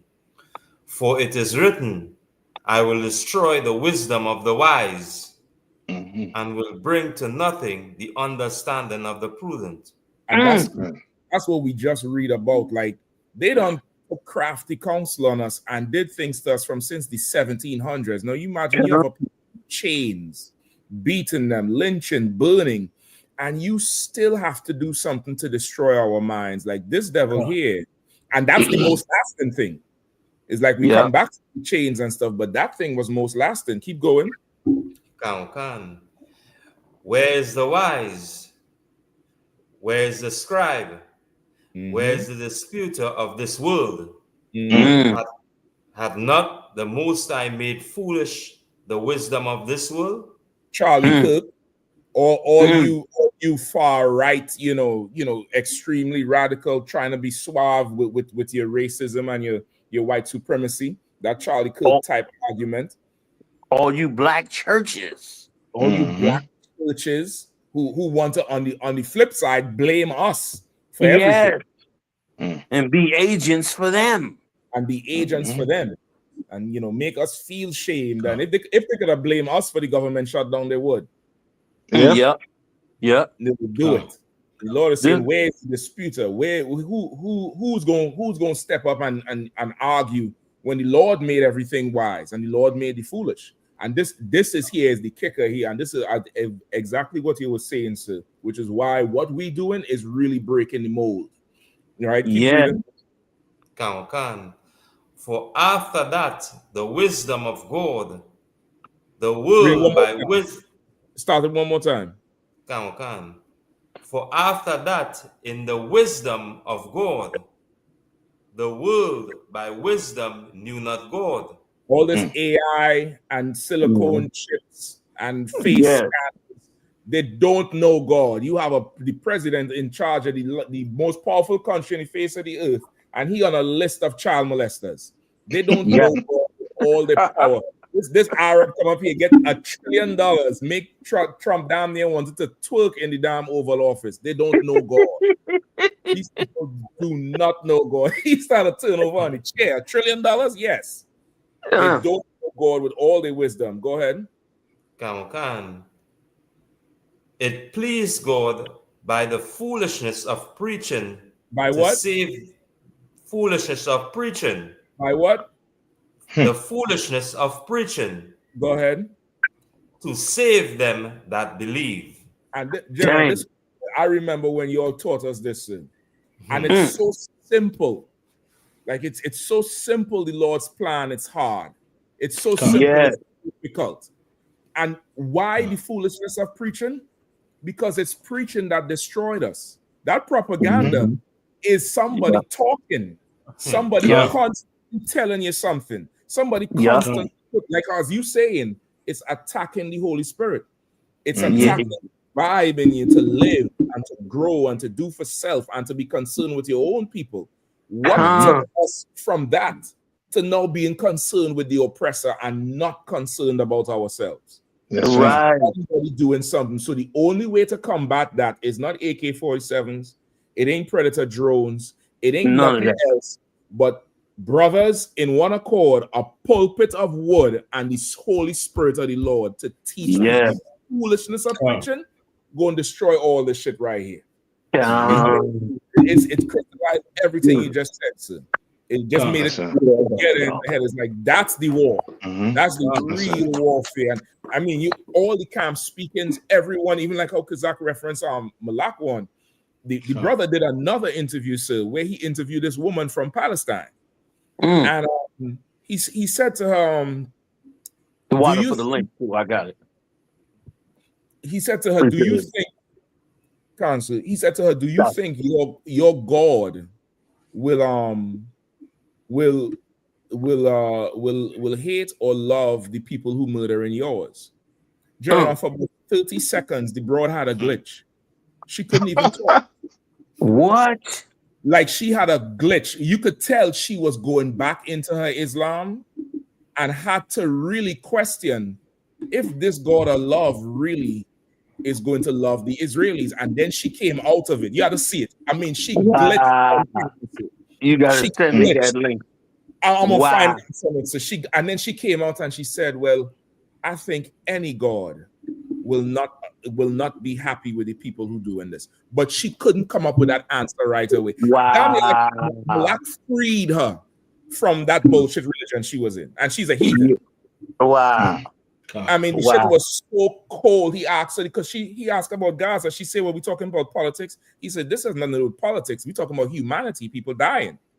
And he said, "From one oppressed people to another, I understand what you're going through." And then he said, "Well, let me do this. What would you say your God will in his all loving? Will he love the Israelis for what they're doing to your people?" And General, she paused so much and look in the sky, look around. You could see her face was examining the religion. Like the witchcraft had her locked. You had a trap. You gotta see it. You have to see it. I gotta see that tape. I got to see that tape. Like what y'all saying is so right. Like this way we gotta focus at. Like we gotta focus here. We gotta focus on this tool that was given us. All the other tools are nice, but this here, this is everything. This witchcraft that Nayathak is talking about, that they're putting out, and all of these things we're talking about as far as why we do what we do, brother, is the most important thing that's going on in our world. Like that's our mission right there. Wow, her brain got, and I bet you ask that similar question that so many black people are. It will totally disjar their brain. And to add to what you're saying too, sir, I sent Captain Mashaka a video. I don't know if you could play it, but I mean, it's on Venezuela, you know what I mean? But we won't know about this because we not, as a people, we not allowed to teach ourselves, to teach our own kids. You understand? True. We're not allowed to do it. That's another thing. Is so many of these things that should never be in their hands in 2025. Yeah. That should totally be in our hand and our responsibility. Salaki, go ahead. Answer. Gray zone. Yeah. Yeah. All right, 1 second. Let me know if you'll hear in the audio. I know sometimes it'll be tripping. DEA's Office of Professional Responsibility, in cooperation with the CIA's. You hear in the audio? We hear it, sir. We hear it. Own Inspector General. And what reason did the CIA have for promoting this drug smuggling? Well, the only rationale that's ever been offered is that this would lead to some valuable drug intelligence about the Colombian cartels. Over half of the Colombian drug cartel's cocaine crosses the border with Venezuela on its way to the United States and Europe. Back in the 1980s, the CIA was mandated by then-President Reagan to develop intelligence on the Colombian drug cartels. And so the CIA, with Venezuela's Guardia Nacional, or National Guard, set up an undercover operation, a drug smuggling operation in Venezuela that could handle the transshipment of the Colombian cartel's cocaine on its way to market. The plan was to infiltrate the cartel, and it worked. Well, the CIA National Guard undercover operation quickly accumulated this cocaine, over 1.5 tons, that was smuggled from Colombia into Venezuela inside these trucks, and then was stored here at the CIA-financed Counter-Narcotics Intelligence Center in Caracas. The center's commander, the CIA's man in Venezuela, was National Guard General Ramon Guillen Davila. I tried to work together with them. All right, well, it goes on for a while. Ramon Guillen Davila, let's go back there real quick. Hold on. The center's commander. You see, this is Ramon Guillen Davila, and he's wearing a patch that has a sun on it on one of his arms. That was the symbol, something that officers in the Venezuelan National Guard wore. This is all before Hugo Chavez. This is before Chavez came into power. This is under the pro-U.S. government before Chavez. This report, I think, is from 1993 by Mike Wallace. Damn. So they infiltrated, took over the drug trade long before they demonized Chavez in there. Yep. Which sounds like Chavez and them took it back from them. Yes, sir. And they pissed off. Khan. That is it, sir. That's crazy. Yeah. Go ahead, y'all. Salaki. If I could, I just wanted to bring out another scripture in the book of First Ezra, the 4th chapter. You know, First Ezra, the 4th chapter is that chapter where, you know, these brothers are brought before the king to all speak about what was the greatest force on the earth. You know what I'm saying? They get a reward. And if you recall the scripture, there's a brother that talks about wine, how strong wine is and mighty and powerful. And there's another cat that get up there and praises the king and talk about how wonderful and amazing and powerful the king is and how he can command men and soldiers. Then another cat stand up there and talk about the power of women. And there's a whole rundown on how powerful and strong women are. They get the king to bow down and give unto their every whims. But then this last brother stands up and talks about the power of the truth. And everything that we are speaking on this show right now is what is written in First Ezra, the 4th chapter, from verse 35 to the end of the chapter. If a brother could get it. But it's so powerful, sir, in that these other nations have the power of propaganda. They have the power of lies and misinformation and all of these, you know, espionage organizations where they're doing all types of subtlety and pushing all of these things. But the Lord gave us the greatest force on the earth, which is the truth. And in the ISUPK and the Commander General Yohana since 1969, the Lord has been using the truth to break through. Like you said, sir, we don't go out, we don't fight anybody, we don't go out there and harm nobody. We just stand in the Lord's righteousness and speak the truth. And it is the truth in every facet that it's being spoken that is toppling governments, causing empires to crumble. You understand? Them Epstein files is the truth, and they don't want the truth to come out. You understand? The financial markets and what's going on right now with the financial markets is the truth. And they're trying to hide the reality that America is falling from everybody. You understand? These things is going on in the government. All they have in their arsenal is lies and misinformation and their weapons and their guns. But the thanks be to the Most High in Christ that He gave us, His children, the truth. And because of the ISUPK and the Commander General Yohana, that's what we stand on. You understand? Like, I can get First Ezra chapter 4, verse 35. The book of First Ezra, chapter 4 and verse 35. So like you can start at verse 36. So like 36. Count, sir. All the earth cried upon the truth, and the heaven blessed it. All works seek and tremble at it, and with it is no unrighteous thing. Wine is wicked. Wine is wicked.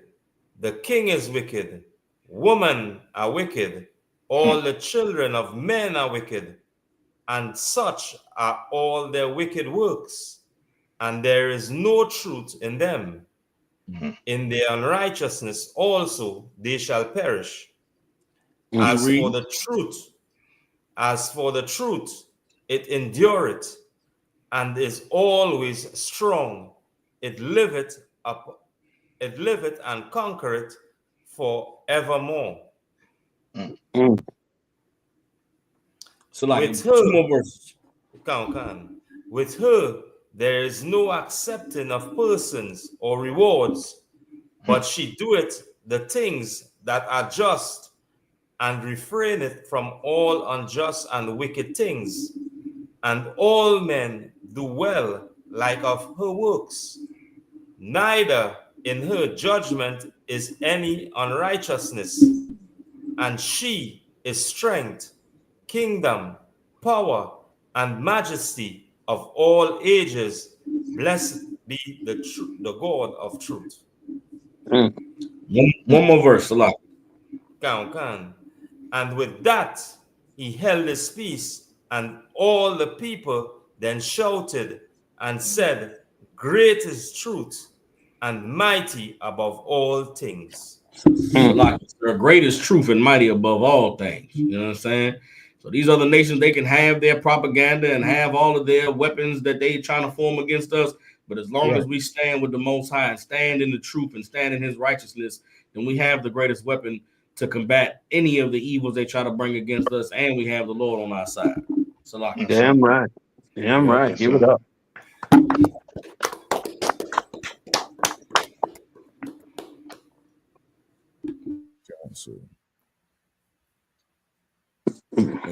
One shot. Council. I don't know if you to up there for it now, so or you want to pull another one. I think it was said what needed to be said got said tonight. My opinion. You know what I mean? I think that was a good run, man. I appreciate y'all inviting me in. Shit, you know, I think Camp's gonna be fully stocked this weekend after this show. I think realize that's the warfare right there. Yes, like that was given to us by the Lord since 1969, and we have used that tool since then. Others have tried to plagiarize it and pretend to be us and all that, but we have truly, as prophets of God, carried that proper torch and did the thing that he called us to do. And now, just in reading between that PSYOP book and that propaganda book, which is really one and the same, we realize that it is the strongest tool to fight the witchcraft. Because you could do all kinds of things, but if Esau is pushing all over the airwaves for your daughters to be twerkers, then only you speaking up against it and knowing the truth can make her decide to do something different. Because they're using those tools to make her decide to do the wrong thing. We got to use the tools the Lord gave us to make all of ours decide to do the right thing. That's right. You know what I mean? Like that's how we fix us. That's how we empower us. That's how we strengthen us. That's how we get the Lord to work with us. That's how we win. And Lord knows we should be motivated to win. That's right. That's right. You know what I'm saying? With that, for sure, we're going to be back tuning every Monday night, 9 p.m. right on this channel. Black Watch Commander Journey Hannah and the Heavy Hitting Crew going to be live every Monday night, 9 p.m. Check him out every Monday. Send in your tithes, isupk.com. Pay your tithes, man. Every increase you get, whether you earn it, you find it, you gamble it, it falls from the sky. 10%. This is a lag. That $1 trillion got me jealous. I want to get all the sides of the air. Now get me right. Get me right. For that. A trillion is 1,000 billion, a thousand, or is 100 billion? Yeah, 100. 1,000 billion. Yeah, 1,000. 1,000 billion. Yeah, 1,000 billion. 1,000 billion. And how many millions are in a billion? 1,000. 1,000. Yeah. That's like a billion. to show you how much they have, and we'll make sure we don't get a crumb. Yeah. You know what I'm saying? Like he just closed a deal for that amount of money and no thought. Like these are the cruelest people on the face of this earth. Yeah. You know what I'm saying? Because as people for hundreds of years we starve in the ghettos while just the flick of a pen, he taking how much trillion? Was it 1 trillion? 1 trillion. 1 trillion is this deal, right? And this He's is in one country. He taking $1 trillion like that. Poof. You know what I mean? Would show you how much wealth they have and how much they. That's why we open up the archaeology on Egypt and we see the Egyptians with gold fingertips and gold sandals, because that's exactly what Egypt did to us when they was in power, which is why none of these nations will ever see this kind of wealth ever again when Christ's kingdom set up. Like we will have to rely on Christ to keep us so hardened that we never, ever let them get past the same poverty they put in us. Because leave it to us, we'll just, 100 years go by, our kids become wealthy and rich and rule the earth with Christ. We'll just let up off their neck. Say, oh, they poor, man. Look at the little white babies, man. Y'all, come on, man. Come on, Christ. Let's do something for them. But Christ gonna know better. He gonna tell us, can't do it. They did it. The Lord said, give it to them twice. Yes, Because their level of cruelty is insane. So cruel that now the poorest of us, tribe of Issachar and others, so poor that they're going to now take them and incarcerate them and deport them into other countries, just destroy their whole lives and their whole existence. I mean, you ain't going to tell me that they ain't steady listening to Satan, that he ain't appearing in front of them and telling them, don't you help them niggas. I couldn't believe anything else. But thanks be to the Lord, this is the end. This is the absolute end of that nonsense. Yep. Damn right. Yep. That's right, sir. Pay Passover fund, Passover, April 4th, 2026. We'll be down there. 57th annual Passover, Houston, Texas. Pay your Passover fee right now. Go to isupk.com. Hit that Passover fee right at the top, man. Send it in, get your receipt, lock it in early, man. Support the truth, man. Again, so what a big up Commander General Hannah for coming on. What for having me out here, my appreciate. Yeah, man. Yeah, I think in the kingdom, General, I want to be in charge of propaganda in the kingdom. You know what I'm saying? I want to be in charge of the propaganda in the kingdom. How do you eat the mice? When they eat the damn, wrists, eat their fingers off. I'll put together a movie. Listen, Michelle, I can't wait to in the kingdom. I get to see you put on white face. Listen, I'm gonna put together something for them, so they're gonna hate themselves. Listen, they hate themselves now, and we're not allowed. So imagine when I have control over all the airways. Oh man, they go. This is just a sidebar. You remember that is the Conan movie with James Earl Jones? Yeah, I was a young boy when he was the snake. He was the snake man, and he tried to describe to them. Controlling flesh is better than controlling steel. And right. The dude telling him about the sword, he said, look at this. And he looked up on the building and he said, come to me. And the slave jumped off the building and died. I remember. You know, I saw that and I was like, damn, I was impressed. In the kingdom, so Selassie.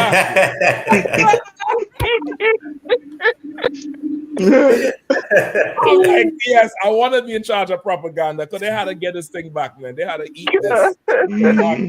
I'm done. Yeah, I mean, tomorrow against Alawapanya. Those are great. Barack.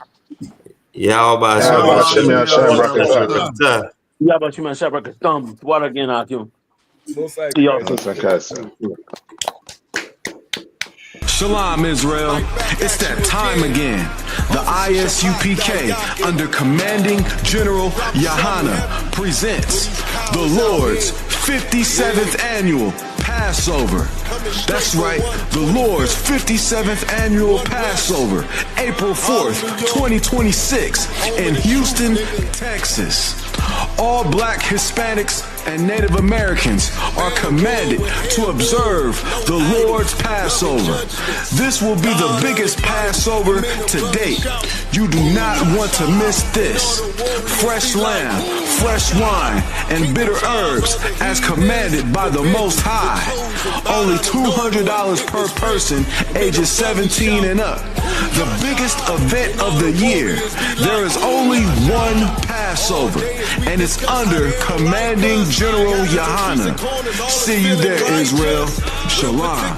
Nobody else there to compare to. Train for war, men of war, and warlike apparel. Prefer our leaders, can't get between us. Watch where you stepping.